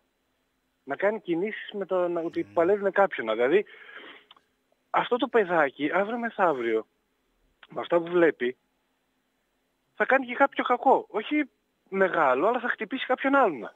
Μετά μεγαλώνοντας θα πάει μετά στα Transformer και στα Marvel και βλέπεις τι γίνεται. Και δεν είναι τυχαίο που μας έχουν κατακλείσει συνέχεια με αυτές τις ταινίες. Πού είναι ο παλιός αμερικάνικος κινηματογράφος με ωραίες ταινίες, με σοβαρά? Θα πεις, έχει και κάτι ανεξάρτητο. Αλλά είναι να το φτάνει. Βαρεθήκαμε να βλέπουμε όλο το Marvel, να πούμε, μας το ακούνε κάνει. Εκατομμύρια δολάρια και promotion και αυτό. Εντάξει, είπαμε, εντάξει. Εγώ προσπαθώ τουλάχιστον στη δικιά μου την κόρη να της δώσω κάποια έτσι ωραία που έχει η Disney. Ακριβώς. Το παιδιά παιδικά, τα οποία είναι για παιδιά. Τα παλιά είναι αθάνατα εκείνα. Ναι, τα οποία προσπαθούν να περάσουν όμως και κάποια ωραία μηνύματα. Και το κορυφαίο βέβαια απ' όλα είναι η φαντασία, έτσι, εννοείται, που σε βάζει μέσα και στο λούκι της κλασικής μουσικής. Μαθαίνει το παιδί από μικρό να αγαπάει τη μουσική, την πραγματική, την ωραία τη μουσική και όχι μόνο, έτσι. Και τι άλλα που έχει κάνει όλα αυτά τα παλιά, τα κλασικά της Disney, τα οποία ευτυχώς υπάρχουν και στο αυτό, άμα μπει στο διαδίκτυο, τα βρίσκεις κατευθείαν. Και βέβαια υπάρχουν και βιντεοτενίες και από όλα ό,τι θέλεις. Να το βάλεις στο παιδί συνέχεια και μεταγλουτισμένα, τα έχουμε όλα και στα ελληνικά. Για πιο παιδί. Ψάχνω να βρω αυτά αξίζουν. Έχω κατεβάσει στον υπολογιστή και τη βάζω και βλέπει τέτοια. Τα πάντα, τα έχει και χιονάτι και αυτά και όλα. Όλα, ρε παιδί μου, τα πάντα. Να μην κάθουμε τώρα, δεν μου έρχονται και στο νου. Έχει πάρα πολλά. Σταυτοπούτες και το ένα και το άλλο και πώς τα λένε. Ναι, λοιπόν, εγώ θα σε αφήσω όμως. Να με αφήσεις, φίλε μου. Γιατί πρέπει να πάρω και τη γυναίκα μου. Εννοείται. Και χάρηκα που τα είπαμε. Και εγώ χάρηκα πολύ. Και θα ξαναπούμε κι άλλο. Έγινε. Εδώ είναι ο σταθμός, εδώ είναι και οι συχνότητες δικές σας. Να είστε καλά και οι τηλεφωνικές γραμμές. Επίσης, φίλε μου, και εσύ καλή ακρόαση. Και στη γυναίκα σου. Λοιπόν, καταλάβατε, κύριε, έχει δίκιο να με. Και βλέπεις τώρα τα τέρατα και τα monsters και τα forsters και πώς τα λένε. Και πιο παλιά κάτι άλλα, πώς τα έλεγα, κάτι ιαπωνέζικα εκείνα, κάτι σαν τέρατα, σαν ημιτέρατα κτλ. Τέλος πάντων, μισό λεπτό όμως, επειδή βλέπω 1:10, πάμε να κάνουμε ένα μικρό διαλυματάκι. Για να μπούμε λίγο και στα θέματα που σας έχω προαναγγείλει σιγά σιγά, γιατί καλή ήταν η κουβέντα. Με παρέσυρε αυτό το ποστάρισμα, το οποίο όμως όντως άξιζε τον κόπο και μας βγήκε έτσι λίγο συνωμοσιολογικό, κατά κάποιο τρόπο σαν συνέχεια και των προηγούμενων εκπομπών. Να, ήδη ο Δημήτρης εδώ ανησυχεί, στέλνει μήνυμα, δεν θα πεις για Αισχύλο. Θα πούμε, φίλε, μη στεναχωριέσαι. Την καλημέρα μας και στην Κατερίνα, η οποία μας λέει και αυτή την καλημέρα της και μας έχετε καλή εβδομάδα σε όλους. Φαντάζομαι ακόμα είσαι στο νησί ή γύρισες πίσω. Δεν μας είπε, δεν μας λέει, δεν πειράζει, δεν έχει σημασία. Λοιπόν, και σε όλη την υπόλοιπη παρέα. Πάμε λοιπόν να κάνουμε ένα διαλυματάκι μικρό μουσικό για να μπούμε στο και τι να ακούσουμε. Έχει και μια μικρή αθυροστομία μέσα, αλλά μου αρέσει το τραγούδι. Νούμερο 8 βάζει Touch and Go, Tango in Harlem. Πολύ ωραίο κομμάτι. Επαναλαμβάνω, έχει μια μικρή αθυροστομία μέσα, δεν πειράζει, κάντε πως δεν την ακούτε. Στο κάτω-κάτω 1 και 10 είναι. Οπότε επιτρέπετε. Πάμε να ακούσουμε και μπαίνουμε μετά σε αυτά που λέγαμε.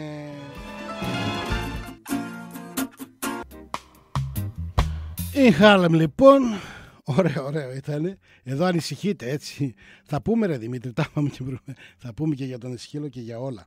Αλλά θέλω να σας βάλω έτσι, όχι απότομα, ρε παιδί μου.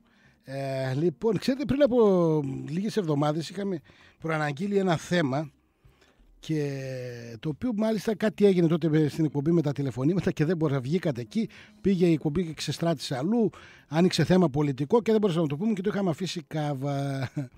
Λοιπόν, και μάλιστα να σας πω και τη μαύρη αλήθεια, είχα σκοπό να το βάλω εχθές το θέμα αυτό, να το θέσω, αλλά μετά πήγε αλλού συζήτηση. Γι' αυτό είχα βάλει κάποια στιγμή εχθές και το τραγούδι με την Ζουγανέλη, το Πάμε μια βόλτα στο φεγγάρι, γιατί ήθελα να σας μιλήσω για το φεγγάρι. Αλλά τι έγινε εκεί με τον Νίκο που ήταν εδώ, κάτι με πήγε το μυαλό μαλλού και πήγε αλλού μετά εκπομπή. Τέλος πάντων, και βγήκε αυτό που βγήκε, ήταν όμως πολύ ωραίο.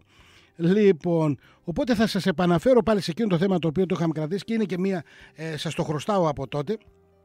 Και σιγά σιγά, επειδή δεν είναι μόνο αυτό, γιατί το ένα θέμα φέρνει το άλλο, θα πούμε και αυτά που έχουμε πει. Ούτως ή άλλως έχουμε 3/4 ακόμα που προλαβαίνουμε άνετα. Λοιπόν, το θέμα αυτό που έχω να θίξω και το είχαμε τότε την άλλη φορά που δεν το είπαμε είναι τα λεγόμενα ματωμένα φεγγάρια. Τι είναι αυτά τα ματωμένα φεγγάρια? Είναι το σπάνιο φαινόμενο, μάλιστα τα 4 ματωμένα φεγγάρια, να είμαι πιο ακριβής. Τι είναι αυτό? Είναι το σπάνιο φαινόμενο της εμφάνισης 4 διαδοχικών ολικών σεληνιακών εκλήψεων, το οποίο αυτό το φαινόμενο προκάλεσε νέα σενάρια αποκάλυψης και συνωμοσιολογίας, βάλτε δίπλα εσείς. Και βέβαια φτάνουμε στο σημείο να μιλήσουμε για τον σεληνιασμό της θρησκείας. Τι είναι αυτό το πράγμα τελικά? Είναι αυτή η νέα αποκαλυπτομανία που ξεκίνησε το 2008 από έναν περίεργο Αμερικανό πάστορα από την Τακόμα της πολιτείας Ουάσιγκτον. Προσέξτε, η πολιτεία Ουάσιγκτον είναι βορειοδυτικά επάνω, να ξέρετε, Σιάτλ και τα λοιπά, έτσι. Όχι το Ουάσιγκτον DC που λέμε, από την άλλη μεριά, πάνω, ειρηνικός, στα σύνορα πάνω ψηλά με Καναδά. Λοιπόν, ο μπάρμπας αυτός, ονόματι Μαρκ Μπίλτς, έτσι, φανατικός υποστηρικτής της επιστροφής της χριστιανοσύνης στις βιβλικές ρίζες της. Έχει εκεί στην Αμερική πολύ περίεργες τέτοιες τάσεις, και ευαγγελιστές κλπ. Ο εδεσιμότατος λοιπόν κύριος Μπίλτς εμπνεύστηκε από την συχνή αναφορά εβραϊκών προφητιών σε εκλήψεις, πες του ρε μεγάλε, της Σελήνης. Και γιατί? Ο ιστορικός λόγος βέβαια που συνέβαινε αυτό, έτσι, ότι οι σεληνιακές εκλήψεις συμπίπτουν με κάποια γεγονότα που συνέβησαν στην εβραϊκή ιστορία και μερικά από αυτά αναφέρονται και σε βιβλικά κείμενα, συμβαίνει γιατί ενώ οι άλλοι λαοί, ας πούμε, είχαν για γρουσουζιά τους τις εκλήψεις του ηλίου, οι Εβραίοι φοβόταν πάρα πολύ από τότε τις εκλήψεις της Σελήνης. Και βέβαια πέραν από αυτού είχαν και ένας μεγάλος λόγος ότι βασιζότανε, έτσι, πάνω σε αυτό που ονομάζουμε σεληνιακό ημερολόγιο. Έχουμε πει και παλαιότερα ότι υπήρχαν 2 μεγάλες σχολές, 2 μεγάλα ιερατεία και σήμερα απλά είναι με άλλες μορφές η εξέλιξή τους. Το ιερατείο το ηλιακό, έτσι, της ηλιακής θρησκείας, και το ιερατείο το σεληνιακό, το αντίστοιχο. Μπορούμε έτσι χοντρικά επίσης, αν θέλετε, να τα κατατάξουμε το μένα ένα στην Δύση και το άλλο στην Ανατολή, αλλά εντάξει, είναι λίγο χοντρικό αυτό, γιατί εδώ υπάρχουν και δεν είναι απόλυτο, ας το πούμε, αυτή η διαφοροποίηση. Εν πάση περιπτώσει, είπαμε λοιπόν ότι οι Εβραίοι φοβόνταν τις εκλήψεις της Σελήνης. Ο Μπίλτς λοιπόν άρχισε κάποια στιγμή να εξετάζει επισταμένους τους καταλόγους των εκλήψεων που είχε αναρτήσει η NASA στο διαδίκτυο και να βλέπει. Λοιπόν, εκεί εντόπισε λοιπόν το σπάνιο φαινόμενο ολικών σεληνιακών εκλήψεων που αποκαλείται τετράδα, όπως σας είπα και πριν. Πρόκειται για τη συνεχόμενη εμφάνιση 4 διαδοχικών ολικών σεληνιακών εκλήψεων, υπό την έννοια ότι μεταξύ 2 διαδοχικών μεσολαβούν 6 πανσέλινοι και καμία μερική έκλειψη σελήνης. Δηλαδή έχουμε 4 ολικές χωρίς να υπάρχει ανάμεσα κάποια μερική. Αντιπαρέβαλε την εμφάνισή τους με τις ημερομηνίες του Πάσχα και της εορτής των σκηνοπηγιών της εβραϊκής θρησκείας. Είναι κάποιες γιορτές που έχουν οι Εβραίοι στη θρησκεία τους. Διαπίστωσε ότι καθόλου τα μετά Χριστόν έτη η σύμπτωση εμφάνισης τετράδας στις εορτές του Πάσχα και των σκηνοπηγιών συνέβη μόνο 8 φορές. Έπειτα, ας πούμε μιλάμε στα τελευταία 2.000 χρόνια, έτσι καταλαβαίνετε. Έψαξε να βρει λοιπόν τι είχε συμβεί εκείνες τις 8 φορές, τις 8 δηλαδή ημερομηνίες και χρονολογίες που είχε, και ξαφνικά είδε λοιπόν το φως, φωτίστηκε. Είδε λοιπόν ότι το 162 μετά Χριστόν, λέει αυτός ο πάστορας ο Μπίλτς, που ήταν η έναρξη της τετράδας, συνέπεσε, από λέει εδώ το κείμενο, με την κορύφωση του διωγμού των χριστιανών από τον Ρωμαίο Αυτοκράτορα Μάρκο Αυρίλιο. Εδώ βέβαια εγώ έχω μια μικρή ένσταση, διότι επί Μάρκο Αυριλίου δεν έγινε καμιά σοβαρή, ας το πούμε, σοβαρός διωγμός Ρωμαίων εις βάρος των δηλαδή ξέρουμε ας πούμε τους διωγμούς επί Διοκλητιανού, τους διωγμούς επί Δεκίου, αργότερα έτσι, 3ο αιώνα και αργότερα. Αλλά επί Μάρκο Αυριλίου, ο Μάρκος Αυριλίος είχε και 160-170 που βασίλεψε, που ήταν πάνω μάλιστα διπλός Καίσαρας ήταν τότε, μαζί με τον θετό αδερφό, πώς το λέγανε, τον ξεχνάω τώρα, ο οποίος πέθανε από το τύφο. Τότε είχε μια μεγάλη αρρώστια στη Ρωμαϊκή Αυτοκρατορία, του είχαν φέρει λεγεώνες από απ' έξω που πολεμούσαν και το φέραν στη Ρώμη και είχε αποδεκατιστεί το 1/3 του πληθυσμού τότε και είχε κλονιστεί ακόμα και η υγεία του Μάρκου Αυριλίου. Δεν θυμάμαι να έγινε κάποιο δογμός, εκτός αν εννοεί την εξέγερση, μια θρησκευτική εξέγερση που είχε γίνει κάτω στην Αίγυπτο και είχε στείλει τότε ένα στρατηγό, τον Αβίδιο Κάσιο, και την είχε καταστήλει αυτός. Μετά αυτός έγινε και σφετεριστής του θρόνου και τα λοιπά, το σκοτώσαν εκεί. Τέλος πάντων, να μην σας απασχολούν αυτά με τη Ρωμαϊκή Αυτοκρατορία. Τέλος πάντων, λέει εδώ το κείμενο πάντως ότι το 162 η έναρξη της τετράδας συνέπεσε με την κορύφωση του διωγμού των χριστιανών από το Ρωμαίο Αυτοκράτορα Μάρκο Αυρίλιο. Ενδεχομένως να εννοεί αυτό, όταν λέει διωγμούς χριστιανών. Το 795 ήταν η χρονιά που στέφτηκε Πάπας ο Λέων ο Τρίτος. Αυτή είναι η δεύτερη, ας πούμε, έτσι, το 795 μετά Χριστόν. Ο πρώτος Πάπας που έστρεψε Άγιο Αυτοκράτορα της Δυτικής Ευρώπης, τον Καρλομάγνο. Το 842 μετά Χριστόν η τετράδα σήμανε τη λήξη της οικονομαχίας στο Βυζάντιο και την έναρξη των αντισημιτικών διωγμών στη Δυτική Ευρώπη. Και το 860 μετά Χριστού σήμανε την αρχή της επιδρομής των Ρώσων στην Κωνσταντινούπολη, που κατέληξε στην καταστροφή του στόλου τους και στον εκχριστιανισμό τους. Πες τώρα μεγάλε, σήμερα όλο δύσκολες λέξεις διαλέγω. Το 1493 μετά Χριστόν, είναι ένα χρόνο μετά που φεύγει ο Κολόμβος για να πάει στην Αμερική, συνέπεσε με τον διωγμό των Εβραίων από την Ισπανία, την ανακάλυψη βέβαια της Αμερικής στον Κολόμβο. Ένα χρόνο πριν έχει ξεκινήσει ο Κολόμβος, 1492, και βεβαίως τον ερχομό των Εβραίων εδώ στην Ανατολική Μεσόγειο, όπου τώρα θα το πω μια που το έφερε η κουβέντα, φρόντισαν και πιάσαν τα 3 πόστα εδώ να ελέγχουν πλήρως όλο και το Αιγαίο, που είπαμε γεωπολιτικά σε παλαιότερες εκπομπές τι συμβαίνει. Πιάσαν τα 3 μεγάλα λιμάνια της εποχής εκείνης, Κωνσταντινούπολη, Σμύρνη, Θεσσαλονίκη. Και πάντα είχε πολύ έντονο εβραϊκό στοιχείο από τότε, έτσι, όταν τους έδιωξε ο βασιλιάς τότε της Ισπανίας, αμέσως τη χρονιά εκεί που πήγαινε ο Κολόμβος να βρει τις Νέες Ινδίες, το ίδιο τότε, 1492-1493, εκείνη τη χρονιά γίνεται αυτό. Μετά, πάμε λοιπόν, το 1949 συναδεύτηκε από τον πρώτο Αραβο-Ισραηλινό πόλεμο, συνεπία της ίδρυσης του Ισραηλινού κράτους στην Παλαιστίνη. Το 1967, τώρα το 49 λέτε, εγώ νομίζω το 48 γεννήθηκε. Μάλλον έχει προσαρμόσει λίγο τις χρονολογίες εδώ ο τύπος, αλλά δεν έχει σημασία. Πολλές φορές είπαμε, το έχει κάνει πρώτος διδάξας είναι ο Αϊνστάιν αυτό. Έτσι ξέρετε, ο πολύς Αϊνστάιν κάποτε είχε πει, όταν δεν μας βγαίνει λέει ο τύπος, δεν αλλάζουμε τον τύπο, έτσι, την εξίσωση, αλλάζουμε τους αριθμούς, αλλάζουμε τους όρους. Τέλος πάντων, το 1967 ο Εδεσιμότητας Μπλίτ σημείωσε τον πόλεμο των 6 ημερών, οπότε οι Εβραίοι κατέκτησαν το σύνολο της Ιερουσαλήμ. Και πάμε έτσι στο σήμερα πια που είμαστε. Και έχουμε λοιπόν την επόμενη έσχατη τετράδα που είναι στις μέρες μας.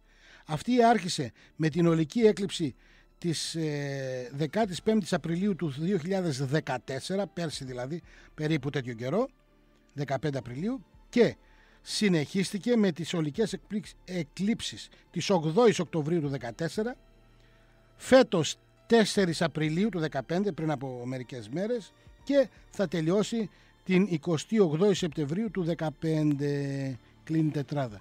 Και σύμφωνα με τις συνωμοσιολογικές σύγχρονες θεωρίες, αφού έχουμε τετράδα συνεχόμενων ολικών σεληνιακών εκλήψεων, κάτι θα συμβεί που θα έχει σχέση και με το Ισραήλ. Έτσι. Τι το σημαντικό θα μας φέρει άραγε? Ο ΑΕΟ, που λέω και εγώ. Λοιπόν, εδώ βέβαια, όπως ξέρετε όλοι αυτοί, όταν είδαν ότι έχει ψωμί η δουλειά, μπήκαν και άλλοι παπάδες στο κόλπο. Ένα χαρακτηριστικό των ολικών σεληνιακών εκλήψεων που συμβαίνουν την Άνοιξη ή το φθινόπωρο είναι ότι τότε η τροχιά της σελήνης στον ουρανό βρίσκεται πιο κοντά στον ορίζοντα από άλλες εποχές. Όταν λοιπόν η γη μπει ανάμεσα στον ήλιο και τη σελήνη, σκιάζοντας τη δεύτερη με την γήινη σκιά, το ίδιο παχιά στρώματα της ατμόσφαιρας που τα βλέπουμε κάθε είτε πρωινό είτε το απόγευμα που βάφουν τον ήλιο κόκκινο, έτσι δεν είναι, είτε τον ανατέλλοντα είτε τον δίοντα ήλιο, τα ίδια αυτά τα στρώματα της ατμόσφαιρας βάφουν και την σκιασμένη σελήνη και αυτή έτσι κάπως παίρνει ένα ψιλοκόκκινο χρώμα, στο χρώμα του αίματος που λέμε, και από εκεί έχει βγει που λέμε τα ματωμένα φεγγάρια, τα κόκκινα φεγγάρια κλπ. Έχουν βγει και τραγούδια. Ο Μπίλτς, πώς το λένε αυτόν, είχε δει αρκετά κόκκινα φεγγάρια του Σεπτεμβρίου και του Μαρτίου, αλλά η σκέψη των ματωμένων φεγγαριών μιας τετράδας ολικών εκλήψεων το συγκλώνησε. Τι κι αν η πρώτη από αυτές που έγινε 15 Τετάρτου του 14, όπως είπαμε, έτσι, δεν μπορεί να είναι ορατή από την περιοχή της Ανατολικής Μεσογείου και το Ισραήλ. Δεν έχει σημασία. Η δεύτερη της 8ης Οκτωβρίου, ξέρετε, είναι ανάλογα πώς θα πάει η σελήνη και πώς θα τοποθετηθεί και σε σχέση με την κίνηση της γης περί τον ήλιο και ανάλογα από κάποια διαφορετικά κάθε φορά σημεία της γήινης επιφάνειας είναι ορατή. Η δεύτερη της 8ης Οκτωβρίου του 2014 ήταν ένα υπερφεγγάρι, super moon όπως το λέγανε.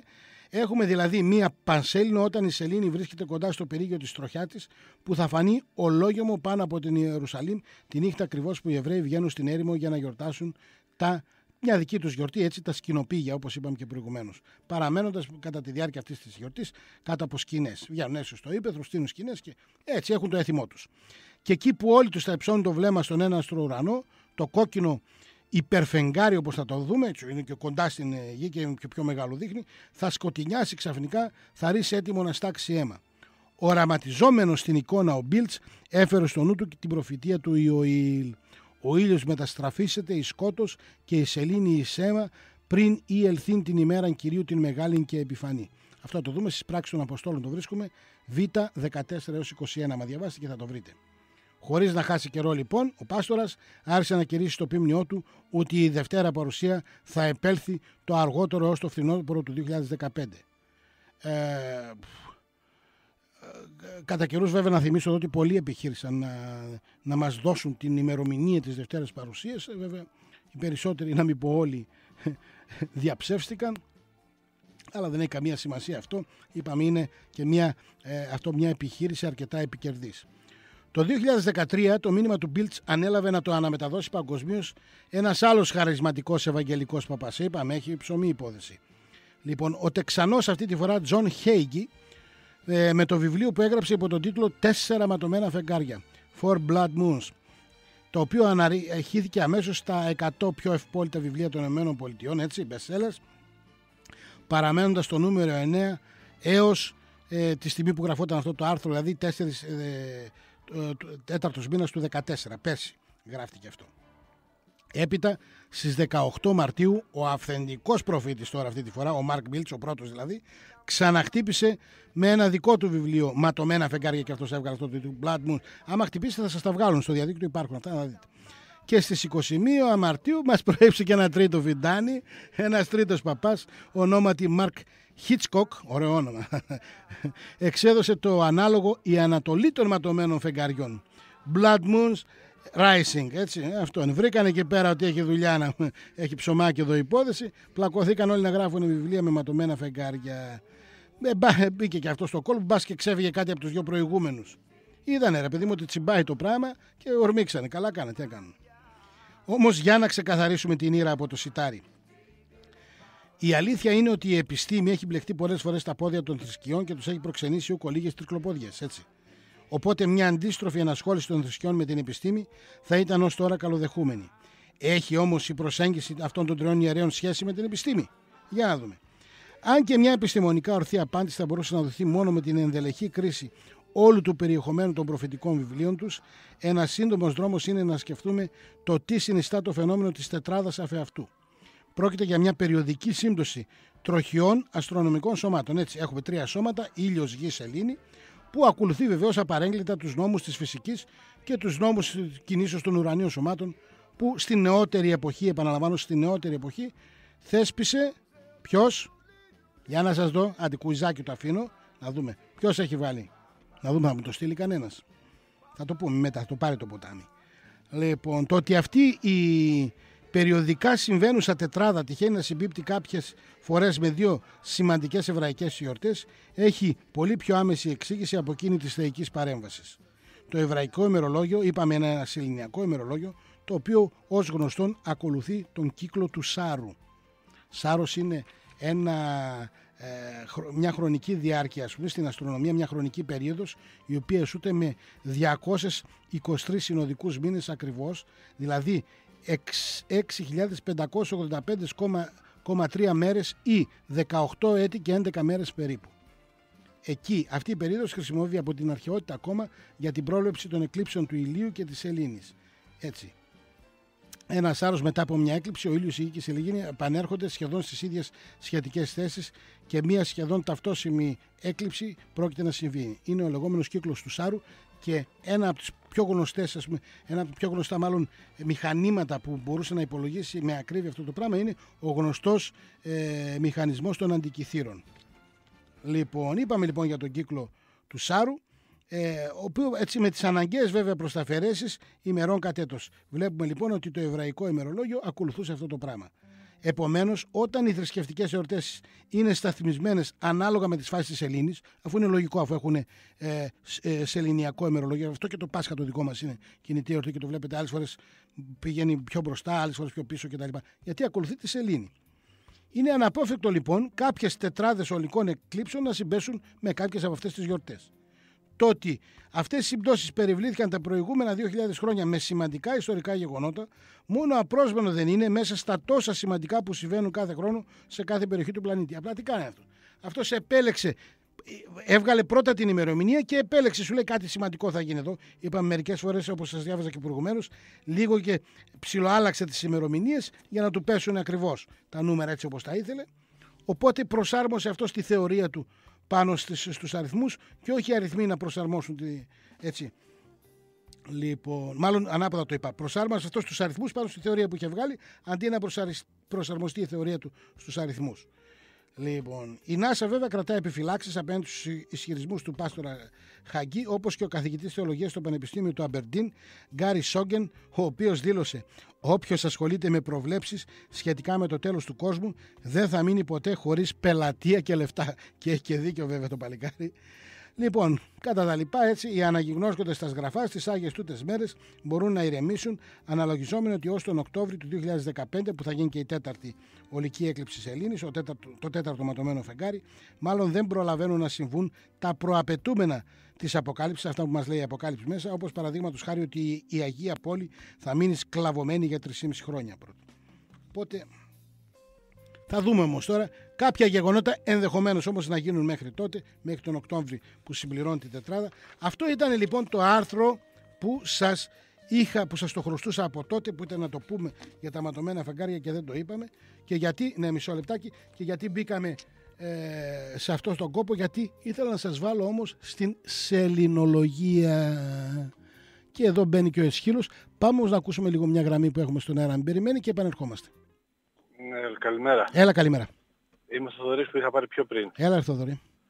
Λοιπόν, πάνω σε αυτά που λέεις τώρα για το τέλος του κόσμου που ανέφερες και διάφορα τέτοια. Δεν τα ανέφερα εγώ, τα λέει ο παπάς, έτσι, ο Πάστορας. Ναι, εντάξει, όποιος τα λέει. Εγώ δεν τα πιστεύω, να ξέρεις. Κοίταξε, πολλοί δεν τα πιστεύουν. Αλλά έβλεπα ένας φίλος βασικά την άλλη φορά μου έβαλε και είδα ένα βιντεάκι στο YouTube και μιλούσε για την αστρολογία, αστρονομία και διάφορα τέτοια. Και εξηγούσε διάφορα πράγματα από πολύ παλιά, ότι όλα είναι αστρολογικά, είναι ζωδιακός κύκλος. Έχει σχέση με το ζωδιακό κύκλο κτλ. Εντάξει, είναι μία άποψη βέβαια αυτή. Εντάξει. Και ανέφερε πάνω εκεί πέρα μέσα στο βιντεάκι ότι αυτό που λένε όλοι για το τέλος του κόσμου, ναι, και μας προετοιμάζουν, λένε για το τέλος του κόσμου, δεν είναι, λέει, το τέλος του κόσμου, από ό,τι λένε οι αστρολόγοι τώρα, πάνω σε όλα αυτά. Είναι, λέει, η αλλαγή του ζωδιακού κύκλου. Η εποχή που μπαίνουμε στον υδροχό που λένε για αυτά ήδη. Ακριβώς. Ναι, αυτό είναι το φαινόμενο μεταπτώσεως των ησημεριών, το οποίο βέβαια πρώτος το είχε καταγράψει από την αρχαιότητα ο Ύπαρχος, ο αστρονόμος 2ο αιώνα π.Χ., Έλληνας αστρονόμος κτλ. Καταγραμμένο με ακρίβεια κάθε 26.000 χρόνια. Η γη, να ξέρεις, κάνει ένα σύνολο κινήσεων. Είναι ή 7 ή 9. Θα σε γελάσω, δεν θυμάμαι ακριβώς, είναι μονός αριθμός σίγουρα, αλλά δεν θυμάμαι αν είναι 7 ή 9. Αυτό που θυμάμαι που έλεγε το βιντεάκι είναι ότι κάθε 2.500 χρόνια, ναι, κάθε 2.500 χρόνια αλλάζει ο ζωδιακός κύκλος. Όχι, 26.000 χρόνια είναι. Ο μεγάλος είναι αυτός. Άλλο, εκτός αν είναι άλλη κίνηση. Ο ζωδιακός αυτό που περνάμε από το ένα στο άλλο, από το ένα ζώδιο στο άλλο. Όχι, είναι... Κοίταξε, τα ζώδια τα λέμε, δεν είναι κάτι το απόλυτο. Είναι, εμείς έχουμε ονοματίσει έτσι κάποιες, ας το πούμε, συγκεντρώσεις αστεριών και μάλιστα όχι τα αστέρια έτσι όπως τα βλέπουμε εμείς στην προβολή του στον ουράνιο θόλο. Και απλά τα έχουμε ομαδοποιήσει για να μπορέσουμε να τα καταγράψουμε καλύτερα. Οι αρχαίοι όταν κοιτούσαν τον ένα αστροουρανό, βλέπαν με τη δύναμη της φαντασίας τους τα αστέρια να σχηματίζουν κάποια, είτε ξέρω εγώ ζώα, έτσι, βλέπει ξέρω εγώ έναν ταύρο, βλέπει έναν εγώκερο, βλέπει έναν σκορπιό κτλ. Είτε ξέρω εγώ ένα οτιδήποτε έτσι. Κατάλαβες. Αλλά αυτό το κάνανε για να ομαδοποιήσουν τα αστέρια, να τα βάλουν σε κατηγορίες, σε ομάδες, για να μπορούν να τα μελετάνε καλύτερα. Δεν σημαίνει ότι αυτά τα αστέρια έχουν κάποια σχέση μεταξύ τους. Μην μπερδευόμαστε. Εντάξει, τώρα το τι λέει το βιντεάκι, πολλά βιντεάκια κυκλοφορούν στο YouTube, έχει και σημασία πόσο αξιόπιστα είναι όλα αυτά και ποιος τα λέει αυτά. Σίγουρα. Κατάλαβες. Με αυτή την έννοια. Πάντως είναι ωραία, και το καλό είναι που ψάχνεστε όλοι γενικά από εκεί και πέρα. Το πόσο αξιόπιστα είναι όλα αυτά που βλέπουμε δεξιά και αριστερά, εκεί πρέπει να δουλεύει το φίλτρο μας, ας πούμε, για να ξέρουμε τι δεχόμαστε και τι δεν δεχόμαστε. Πάλι με τη γυναίκα μπήλα. Ναι. Πάλι. Για πες. Λοιπόν, αυτό που... Τα παιδιά κοιμήθηκαν καταρχάς, τα βρες κοιμήθηκαν, εντάξει. Τα παιδιά οι κόρες κοιμήθηκαν, τελείωσε. Πάμε. Λοιπόν, αυτό που πάνω κάτω έλεγε στο βιντεάκι είναι ότι κάθε 2.500 χρόνια που αλλάζει στο ζώδιο, παρουσίαζε και κάποιον σαν, πώς να σου πω τώρα, σαν μεσσία. Αλλάζουν οι θρησκείες. Τα έχω πει και αυτά παλαιότερα και πέρσι τα είχα πει το καλοκαίρι και παλαιότερα. Δηλαδή, ότι περίπου αλλάζουν οι θρησκείες. Ναι. Στο 0 που άλλαξε το ζώδιο και μπήκαμε στον Ιχθύ. Ναι, δεν είναι όμως. Συγγνώμη, δεν σε διακόψω. Δεν μπαίνουμε δηλαδή μια συγκεκριμένη στιγμή. Αυτό γίνεται σταδιακά. Δηλαδή, επειδή όπως κινεί το άξονας περιφοράς της γης γύρω από τον εαυτό της, στο επίπεδο της εκλειπτικής, το οποίο μάλιστα έχει και μια κλίση 23,5, έτσι, 23 μέρες και 27 πρώτα λεπτά για την ακρίβεια. Αυτό κινείται μετά. Πώς είναι μια σβούρα όταν αρχίζει και κάνει τη φόρα της και αρχίζει σιγά σιγά να τρεκλίζει, να παραπατάει κάπως έτσι πηγαίνει. Απλά όλο αυτό το πράγμα για να κάνει ένα πλήρη κύκλο χρειάζεται 26.000 χρόνια. Και επειδή στην πραγματικότητα αυτά που λέμε ζώδια είναι 13 και όχι 12, απλά βγάλαν τον Οφιούφαγο από μέσα, γιατί το 13 είναι ένας στριφνός αριθμός, δεν βολεύει, ενώ το 12 είναι ένας πολύ ωραίος αριθμός γιατί έχει πολλούς διαιρέτες και βολεύει. Και έχουμε το 12, το οποίο, να καταλάβεις, το 12 είναι καλύτερος αριθμός από το 10. Το 10 έχει 2 διαιρέτες, το 2 και το 5. Το 12 έχει 4 τους διπλάσιους.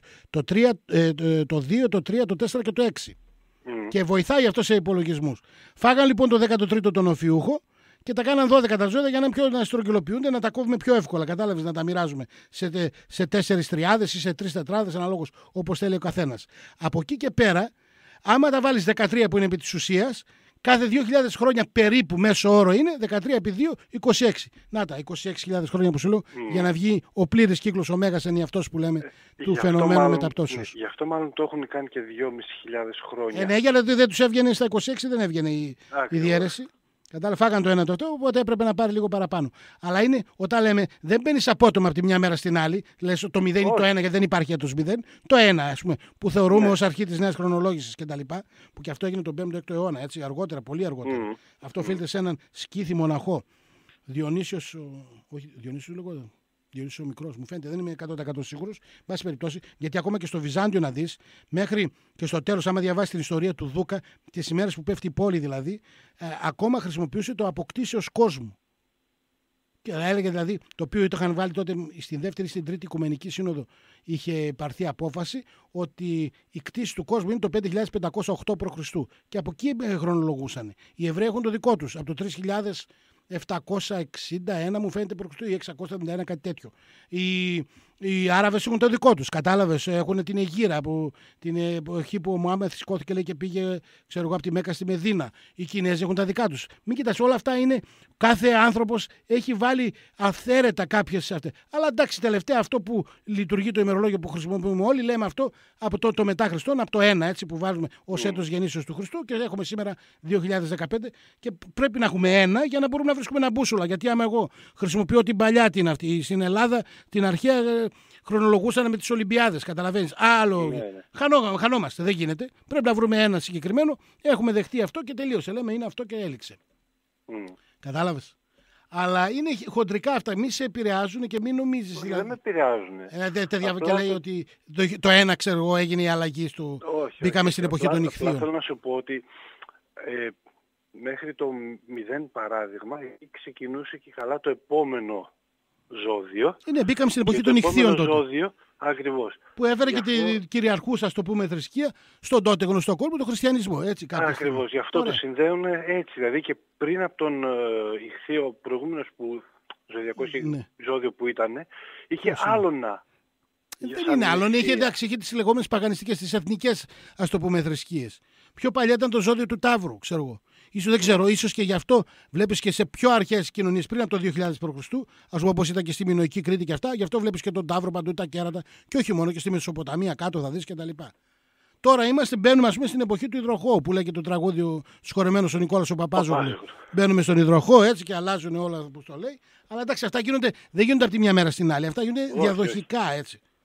Και αν κάποια στιγμή βγει καινούργια θρησκεία, τα λέγαμε και προχθές, πάνε να εφαρμόσουν κάποια. Ναι, να ξέρεις, όλα αυτά είναι κατευθυνόμενα από πάνω, εν πάση περιπτώσει. Από άλλους. Έτσι. Οι οποίοι πρέπει το πόπολο να το ρεγουλάρουν και να το έχουν, να το ποδηγετούν εκεί, να το έχουν σε μια συγκεκριμένη κατάσταση. Κοίταξε, τώρα με αυτά που συζητάμε και μου αναφέρεις στους άλλους, συγκινάμε και στο πριν που συζητούσαμε. Ναι, γιατί όλα είναι από κάποια υποκινούμενα για να σε κάνουν ό,τι θέλουν. Να σε κάνουν πιόνι και να μην μπορείς να κάνεις τίποτα. Βέβαια, γιατί εντάξει, είναι και η μάζα. Πρέπει κάπως να τη ρεγουλάρεις τη μάζα, να τη φέρεις, γιατί δεν γίνεται. Γιατί άμα πάρεις βάρνα, όπως λέει και ένα παλιό τραγούδι που έλεγε, φουσκωμένο ποτάμι η οργή του λαού κτλ. Γι' αυτό πρέπει να έχεις κάποιες τεχνικές, κάποια μέσα, να τους έχεις εν ησυχία που λένε. Έγινε, φίλε, σε ευχαριστώ πολύ για να προλάβουμε να πούμε. Να είσαι καλά, να είσαι καλά. Πότε κάνεις εκπομπή? Σαββατοκύριακα 12 με 2. Κάθε Σάββατο και Κυριακή. Τις δύο τελευταίες μέρες της εβδομάδας. Μετά τις 12, λίγο και κάνα δεκάλεπτο μετά τις 12 μπαίνουμε, μέχρι τις 2 περίπου.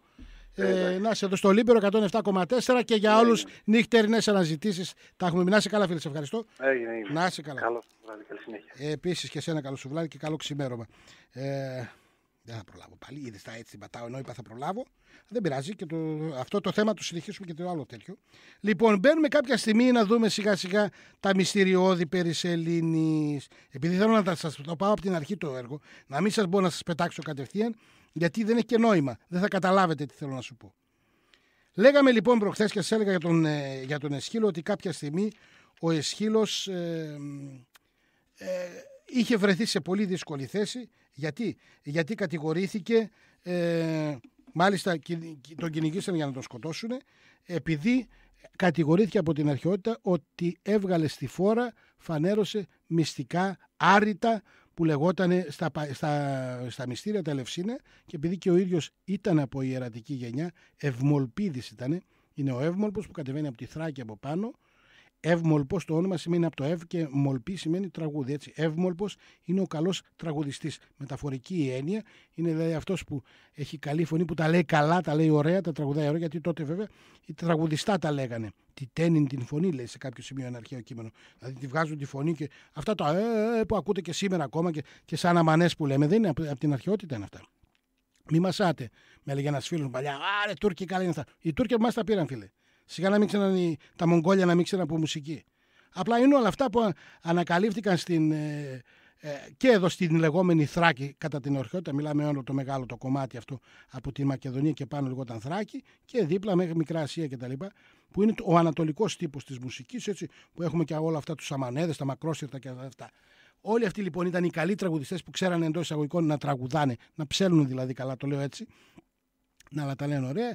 Ήταν οι μύστες των μυστηρίων αυτών, και από τέτοια γενιά, την γενιά των Ευμολπίδων, καταγόταν και ο μεγάλος αυτός τραγικός, ο Αισχύλος, ο γιος του Εφορίωνος. Είπαμε Εφορίων είναι ο πατέρας του, ο ιερέας. Λοιπόν, και είχε βέβαια και δύο αδέρφια, τον Κυνέγυρο και τον, πώς το λέγανε τον τρίτο, τον ξεχνάω τώρα. Τέλος πάντων, γνωστό, ο Κυνέγυρος, είπαμε, πήγε να πιάσει τη βάρκα, με το ένα χέρι του το κόψαν, πάει και το άλλο χέρι του το κόβω, βάλει να την πιάσει με τα δόντια και του πήραν το κεφάλι στη μάχη του Μαραθώνα κτλ. Τους ήρωες. Και ο ίδιος ο Αισχύλος πολέμησε και στο Μαραθώνα, πολέμησε και αργότερα και στη Σαλαμίνα. Κάποιοι λένε και στις πλατείες ακόμα. Ήταν λίγο σε μεγαλύτερη ηλικία, γιατί γεννήθηκε το 525 π.Χ. αυτός. Και ήταν βέβαια ο άνθρωπος ο οποίος και όταν πέθανε μετά πάνω στο μνήμα του δέχτηκε να του βάλουμε τίποτα, ούτε τίτλους ούτε αυτά, παρόλο που ήταν και μεγάλος κορυφαίος τραγουδός και τα λοιπά και είχε μεγάλες νίκες και τα λοιπά. Δέχτηκε μόνο να του βάλουν τον τίτλο ότι είναι μαραθωνομάχος και ότι πολέμησε. Την δόξα του, λέει, και κατά τις μάχες τις ξέρουν καλά οι Μύδοι, λέει, και τις νιώσαν τότε στους μεγάλους εκείνους πολέμους τότε κατά τη διάρκεια των Μυδικών. Αυτοί ένιωσαν, λέει, την αξία του. Γιατί ήταν όλοι αυτοί, μην κοιτάτε που ήταν και οι άνθρωποι των γραμμάτων, θα το λέγαμε με τα σημερινά δεδομένα, στην αρχαιότητα όταν υπήρχε κίνδυνος αρπάζαν τα όπλα και πηγαίναν στους πολέμους. Και αυτός έζησε τις πιο μεγάλες και τις πιο ένδοξες στιγμές της αρχαίας ελληνικής ιστορίας, και βέβαια είναι κάτι το οποίο για μένα τουλάχιστον τον ζηλεύω. Ο Αισχύλος λοιπόν κατηγορήθηκε πάρα πολύ για κάποια μυστικά. Και από εκεί ήταν τον κυνηγούσαν τότε να το φάνε το ιερατείο. Ένα από αυτά τα μυστικά ήταν ακριβώς αυτό για το περίεργο αυτό ουράνιο σώμα που είναι και ο σύνοδος εδώ της γης μας, το γειτονάκι μας αυτό εδώ, η Σελήνη. Πολλοί λένε ότι στην τραγωδία του Προμηθέας, έτσι, που δυστυχώς σώζεται μόνο το πρώτο από τις τρεις Προμηθέας Δεσμότης, εκεί πέρα μέσα, ειδικά εκεί όπου μιλάει για την Ιώ και την περιπλάνηση της Ιούς, εκεί πέρα μέσα δίνει πάρα πολλά στοιχεία που έχουν να κάνουν με το γείτονά μας αυτόν τον γείτονα, ο οποίος, να ξέρετε παιδιά, είναι και λίγο είναι μυστήριο, έχει κάποια μάλλον στοιχεία, απόλυτα στοιχεία, τα οποία είναι πάρα πολύ μυστήρια, δεν μπορούμε να τα εξηγήσουμε γιατί. Και τι εννοώ? Λοιπόν, καταρχάς υπάρχει μια μυστήρια αναφορά, εγώ θα σας μιλάω πάντα με κείμενα, έτσι, ας το πούμε αυτό πριν πάμε στον Αισχύλο, ότι την αναφορά αυτή τη βρίσκουμε στον Απολώνιο το Ρόδιο στα Αργοναυτικά στο 4ο βιβλίο, στίχη είναι 261 έως 266. Ότι οι Αρκάδες, οι οποίοι θεωρούνται οι πανάρχαιοι των Ελλήνων, χαρακτηρίζονται ως προσελήνοι, δηλαδή ότι είναι πιο πριν από τη σελήνη. Λέει εδώ πέρα, πριν ακόμα υπάρξουν όλα τα αστέρια που περιστρέφονται στον ουρανό και ούτε να ακούσουν κάτι για τον Δαναών, το ιερό, το γένος, εκείνοι που ρωτούσαν, υπήρχαν μόνον οι Αρκάδες, οι Απιδανοί. Απιδανοί είναι το παλαιότερο όνομα των κατοίκων της Πελοποννήσου, όταν αυτή ονομαζόταν Απία. Από τον Άπη, έτσι, τον ιό του Φορονέα και τον αδερφό της Νιώβης. Ο Άπης μετά πάει κάτω στην Αίγυπτο, ο Ιερός Σταύρος κτλ. Μην μπλέξουμε με αυτά. Λοιπόν, αυτοί λοιπόν που ονομαζόταν Αρκάδες, οι Απιδανοί λεγόμενοι, οι Αρκάδες, για τους οποίους όπως λέγεται ότι και πριν από τη σελήνη έζησαν, τρώγοντας βαλανίδια πάνω στα βουνά, και ούτε η πελασγική γη είχε τότε άρχοντες τα ένδοξα τέκνα του Δευκαλίωνος. Προσέξτε, δεν υπάρχουν τα τέκνα, άρα δεν υπάρχει ακόμα, δεν είναι πριν από τον κατακλυσμό του Δευκαλίωνα. Ζούνε οι Αρκάδες, είναι πανάρχοι, και την εποχή εκείνη, λέει, δεν έχει έρθει ακόμα η σελήνη. Δεν είναι η σελήνη. Τι εννοεί δεν είναι η σελήνη? Τι σημαίνει αυτό το πράγμα? Εδώ είναι, αυτό το πράγμα το έχει γράψει, έτσι, υπάρχει στην αρχαία γραφή. Τι εννοεί εδώ πέρα ο καλλιτέχνης, να το πω έτσι? Τι εννοεί εδώ ο ποιητής? Δεν μπορώ να καταλάβω. Εδώ βέβαια, έτσι, δεν έχουν, λέει, εμφανιστεί, λέει, όπως και τα υπόλοιπα. Προφανώς θέλει να πει ότι δεν έχουν αρχίσει να ασχολούνται ακόμα να καταγράφουν τα ουράνια γιατί άστρα υπήρχαν, έτσι, εννοείται, τα βλέπαν. Αλλά δεν έχουν αρχίσει ακόμα να ασχολούνται με την αστρολογία, όπως τη λέγανε τότε, αστρονομία, όπως το λέμε σήμερα, και να αρχίσουν να καταγράφουν. Τη σελήνη όμως, η σελήνη και ο ήλιος είναι τα δύο ουράνια σώματα, τα οποία και να θες να μην είναι, τα βλέπεις γιατί είναι τα μεγαλύτερα και εντάξει, είναι κάτι ξεχωριστό. Δεν έχει να κάνει όπως τα υπόλοιπα τα αστέρια. Είτε μιλάμε για πλανήτες, είτε μιλάμε για απλανείς. Και ήξεραν κάτι οι αρχαίοι σοφοί και θέλουν να μας πούν κάτι αυτό που εμείς το αγνοούμε? Δεν θέλω να πω εγώ θα σας δώσω μόνο κάτι στοιχεία τώρα. Πρώτον, το οποίο είναι σε απόλυτους αριθμούς και δεν μπορεί να το αμφισβητήσει κανένας. Απόσταση ηλίου ή γης, ας την ονομάσουμε α κεφαλαίο, είναι περίπου 150 εκατομμύρια χιλιόμετρα. Η απόσταση σελήνης γης, ας την ονομάσουμε α μικρό, είναι περίπου 375.000 χιλιόμετρα. Λέω το περίπου γιατί τα έχω στρογγυλοποιήσει, έτσι. Δεν χρειάζεται να λέμε επακριβώς τώρα. Είναι 356 κτλ. Το οποίο μάλιστα εμείς παίρνουμε τη μέση απόσταση, γιατί είπαμε αυξομειώνεται.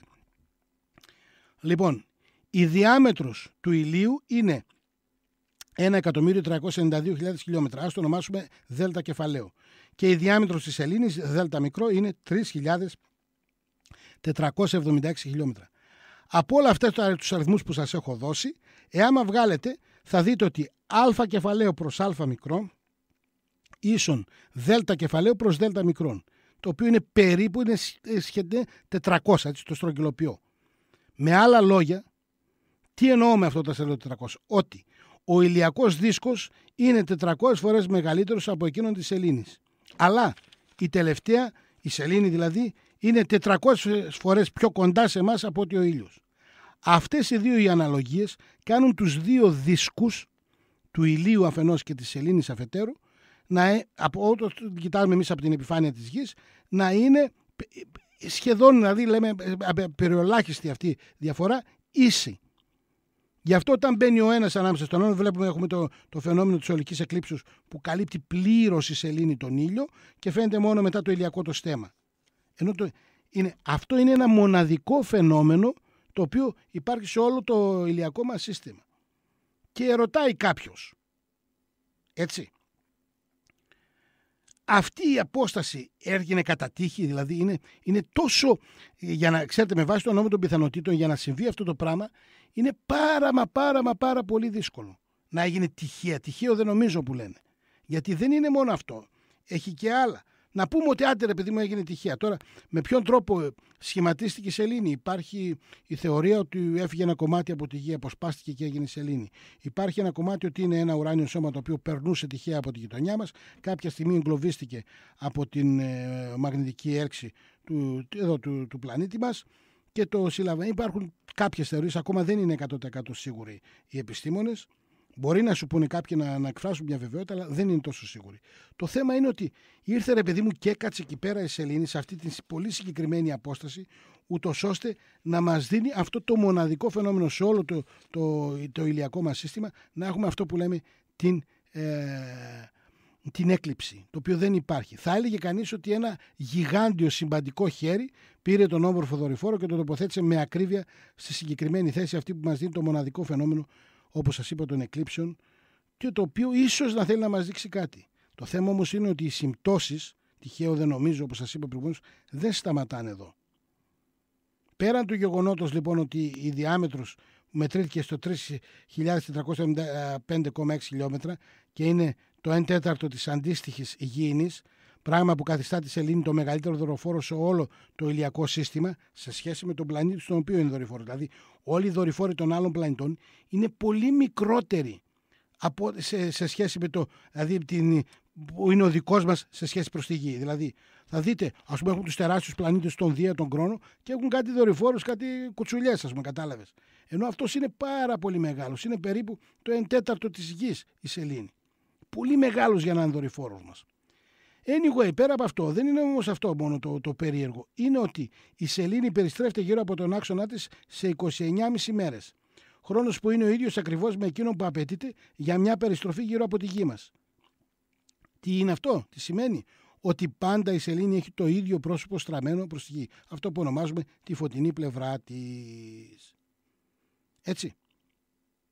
Είναι η λεγόμενη συνοδική περίοδος, έτσι, για την ακρίβεια είναι 29 μέρες, 12 ώρες, 44 πρώτα λεπτά και 2,86 δευτερόλεπτα. Σας το λέω επακριβώς. Το λέμε όμως για συντομία 29,5 μέρες. Γιατί όμως η σελήνη ακριβώς αυτό το πράγμα χρησιμοποιεί για μια στροφή γύρω από τον εαυτό της? Και πάντα μας δείχνει το ίδιο πρόσωπο. Πώς, και αυτό τυχαίο, έτυχε και αυτό έτσι. Και να μας δείχνει μόνο τη συγκεκριμένη πλευρά, ενώ η άλλη πλευρά, η κρυφή που λέμε, είναι μονίμως κρυμμένη και μονίμως στη σκιά. Κάποιοι λένε ότι εκεί είναι η βίλα του Έλβις, να πούμε, ο οποίος μετά την απαγωγή του το πήγαν λέει εξωγήινοι εκεί πέρα πάνω. Και όπως είπα για το θέμα τώρα που λέμε εξωγήινοι, για τον φίλο που μου είπε, του στείλα και μήνυμα, που μου λέει θέλει να κάνει, είπαμε το Λίμπερο εδώ, είπαμε Λέων του Σοφού 18 εκτός όρβος, είναι και ειδικά η δική μου εκπομπή, δεν μπορώ να πω για τις άλλες εκπομπές, είναι ανοιχτή, μπορείτε να έρθετε όποτε γουστάρεις, μου στέλνεις απλά ένα μήνυμα να ξέρω από πριν.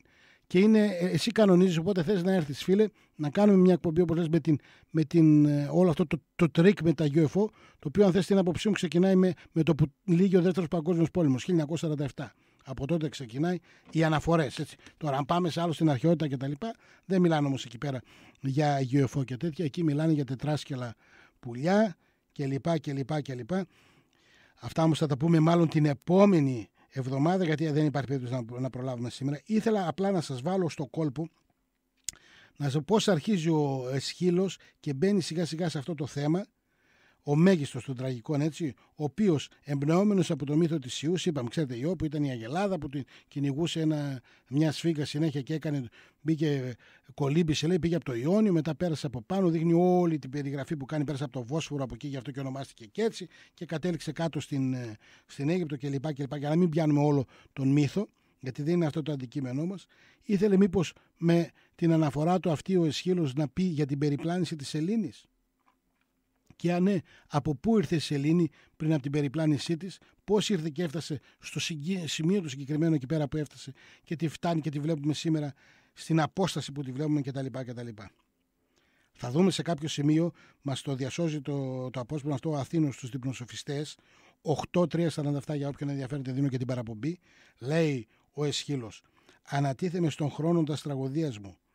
Ίσως ήθελε με αυτόν τον τρόπο να δείξει ότι εκτός από τους μοιημένους, μόνο οι μελλοντικές γενιές θα είναι σε θέση να αποκρυπτογραφήσουν τα κείμενά του, διότι οι γνώσεις της εποχής εκείνης που ήταν για τους λίγους, για το ιερατείο και για κάποιους άλλους που μπορούσαν να μπουν και να μοιηθούν εκεί πέρα μέσα, δεν έφταναν, ας πούμε, για τον απλό λαό για να καταλάβει τα κείμενά του. Ο ίδιος όμως δεν άντεξε στον πειρασμό, μπήκε και ορισμένα από αυτά τα δημοσιοποίησε στις τραγωδίες του. Δυστυχώς ο Εσχύλος έγραψε 70 τραγωδίες, σώθηκαν μόνο οι 7 και βέβαια εννοείται ο Προμηθέας Δεσμότης, ήταν ολόκληρη τριλογία, Προμηθέας Δεσμότης, Προμηθέας Ηλιόμενος, Προμηθέας Πυρφόρος. Δυστυχώς οι άλλες δύο μόνο κάποια ελάχιστα αποσπάσματα έχουμε, αλλά εκεί στην πρώτη την τραγωδία, στον Προμηθέα τον Δεσμότη, υπάρχουν πάρα πολλά. Και έφτασε στο σημείο και τον έβαλε στο μάτι το ιερατείο, ξεσήκωσαν τον κόσμο και ήταν εύκολο, γιατί σε κάποιο σημείο, αν θέλετε την άποψή μου, αθυροστομεί λίγο ο Εσχύλος, εκεί που βάζει στο στόμα του Τιτάνα, του Προμηθέα, έτσι που το λέει στο Δία, τι νομίζεις, λέει και εσύ, ότι θα περάσει καλά τώρα που έφαγες τον μπαμπά σου τον χρόνο και κάνεις κουμάντο και βασιλεύεις εσύ? Σε λίγο θα έρθει κάποιος άλλος και θα σε, να το πω έτσι πολύ λαϊκά, θα σου εξηγηθεί και σένα το ίδιο. Ό,τι έκανες εσύ θα το πάθεις από τον επόμενο. Όλα αυτά, και εκεί βέβαια λέει ο κόσμος δεν άντεξε. Εντάξει, ο Εσχύλος έπαιζε κιόλας ο ίδιος μέσα ως ηθοποιός στον το ρόλο του Προμηθέα και ορμήξανε, λέει, απάνω στη σκηνή για να τον φάνε. Και τότε ο ίδιος, κάτσε να σας το διαβάσω αυτό, το έχει στην Εγκυκλοπαίδεια Ήλιος ένα πολύ ωραίο απόσπασμα. Αυτό ναι, προλαβαίνουμε να το πούμε. Θα κλείσουμε αυτό. Δεν προλαβαίνουμε να πούμε τα υπόλοιπα. Δεν πειράζει, τα αφήνουμε την επόμενη εβδομάδα. Συνεχίζουμε το Σαββάτο. Την Κυριακή σκέφτομαι, να το πω από τώρα, να κάνω ένα αφιέρωμα και στην κέλτικη θρησκεία με κέλτικα τραγούδια. Να κάνω λίγο και το χατήρι του φίλου μας του Γιώργου του Ματζιό που μας το ζήτησε. Αλλά τα υπόλοιπα, παραλαμβάνω, που δεν θα προλάβω σήμερα, γιατί σε λίγο θα κλείσουμε. Γιατί μπήκε και ο Άκης με την Έλληνα τη Τζαβέλα σε λίγο. Παιδιά, συνεχίστε τις μένετε στο Λίμπερο. Θα τους ακούσετε με ωραία τραγουδάκια.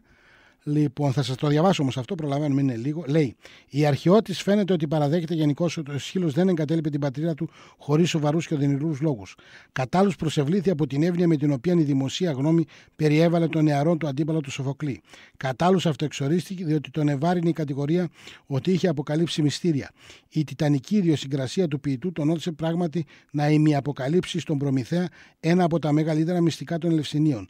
Είναι εύκολο να φανταστεί κανείς το συνταρακτικό δέος το οποίο προκάλεσε πεζόμενο επισκηνή στο κοσμογονικό αυτό δράμα. Οι χιλιάδες των αμοίητων θεατών ανεφρικίασαν εις τους λόγους αυτούς τους οποίους επρόσφερε στο θέατρο του Διονύσου ο ίδιος ο ποιητής, υποδιόμενος στο πρόσωπο του Προμηθέως. Λόγους απευθυνόμενους εις τον εθνικό θεό όλων των Ελλήνων, το Δία δηλαδή για την εποχή εκείνη. Και εν τούτης ο Ζεύς αυτός, παρόλη την αναλζονία του, λέει τώρα τι έλεγε, που πληρεί την ψυχή του, θα έλθει η μέρα που θα ταπεινωθεί. Ο Ημένεος τον οποίον προετοιμάζει θα τον ανατρέψει από το ύψος της ισχύως του. Θα πέσει από τον θρόνο, θα αφανιστεί η πανίσχυρη βασιλεία του. Κατά τον σχολιαστή, αυτά ήταν τα λόγια που ανέφερε, βέβαια εδώ τα λέει σε πεζή μετάφραση, έτσι το αρχαίο κείμενο είναι, αλλά τα λέει στα αρχαία και έμετρα, εδώ τα λέμε σε πεζή μετάφραση. Κατά τον σχολιαστή, η τόλμη αυτή προκάλεσε την αγανάκτηση του πλήθους, το οποίο όρμησε επί της σκηνής, απειλώντας να κατασπαράξει τον Ιερόσυλο. Ο ποιητής μόλις διέφυγε τα εκδικητικά εγχειρίδια, προφτάσας να καταφύγει στην ορχήστρα και να αναγκαλιστεί το βωμό. Σαλτάρισε πάνω στο βωμό και λέει άσυλο εκεί και δεν τον πειράξανε. Ξέρετε, το άσυλο ήταν ιερό κατά την αρχαιότητα. Σήμερα το έχουν κάνει, αντί να μην πω, γιατί έχουν και γυναίκες απ' έξω και ακούνε.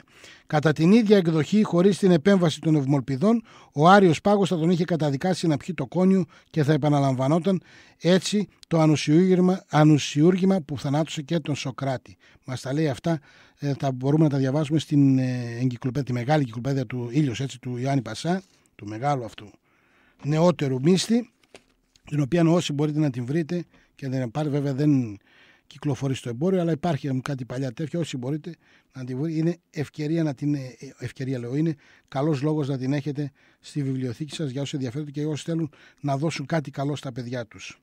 Έτσι που λέτε. Αυτά έγιναν με τον Εσχύλο. Είμαστε όμως 2 παρά κάτι, δεν μπορούμε να συνεχίσουμε άλλο δυστυχώς. Δεν έχει σημασία. Την επόμενη εβδομάδα συνεχίσουμε. Είχαμε κάποια τηλέφωνα σήμερα, μας έβγαλαν λίγο έξω από το πρόγραμμα, δεν πειράζει. Θα συνεχίσουμε με το ίδιο θέμα το Σαββάτο. Λοιπόν, φτάνοντας λοιπόν στο τέλος, να σας ευχαριστήσω για άλλη μια φορά για τη συμμετοχή σας. Ήταν καλή. Μην γκρινιάζετε και μην παραπονιέστε. Λίγα τα λέμε, είπαμε. Δεν μπορούμε να τα πούμε όλα σε μια μέρα. Λοιπόν, με τι να σας αφήσω. Εντάξει, δεν υπάρχει. Μαντλέν Πεϊρού, αγαπημένη. Γνωστό κομμάτι νούμερο 3. Βασίλη, bye bye love. Να σας πω και εγώ έτσι. Bye bye αγάπες μου. Bye bye love λοιπόν. Και ραντεβού το επόμενο Σάββατο λίγο μετά τις 12. Έως τότε να έχετε ένα καλό ξημέρωμα, ένα καλό πρωινό της Δευτέρας που ξεκινάει, μια καλή εβδομάδα. Ραντεβού το επόμενο Σαββάτο από τον Άγγελο Πολίτη, τον Βασίλη τον Καβαδία που βρίσκεται πίσω από τα ντεκ και την εκπομπή Νυχτερινές Αναζητήσεις.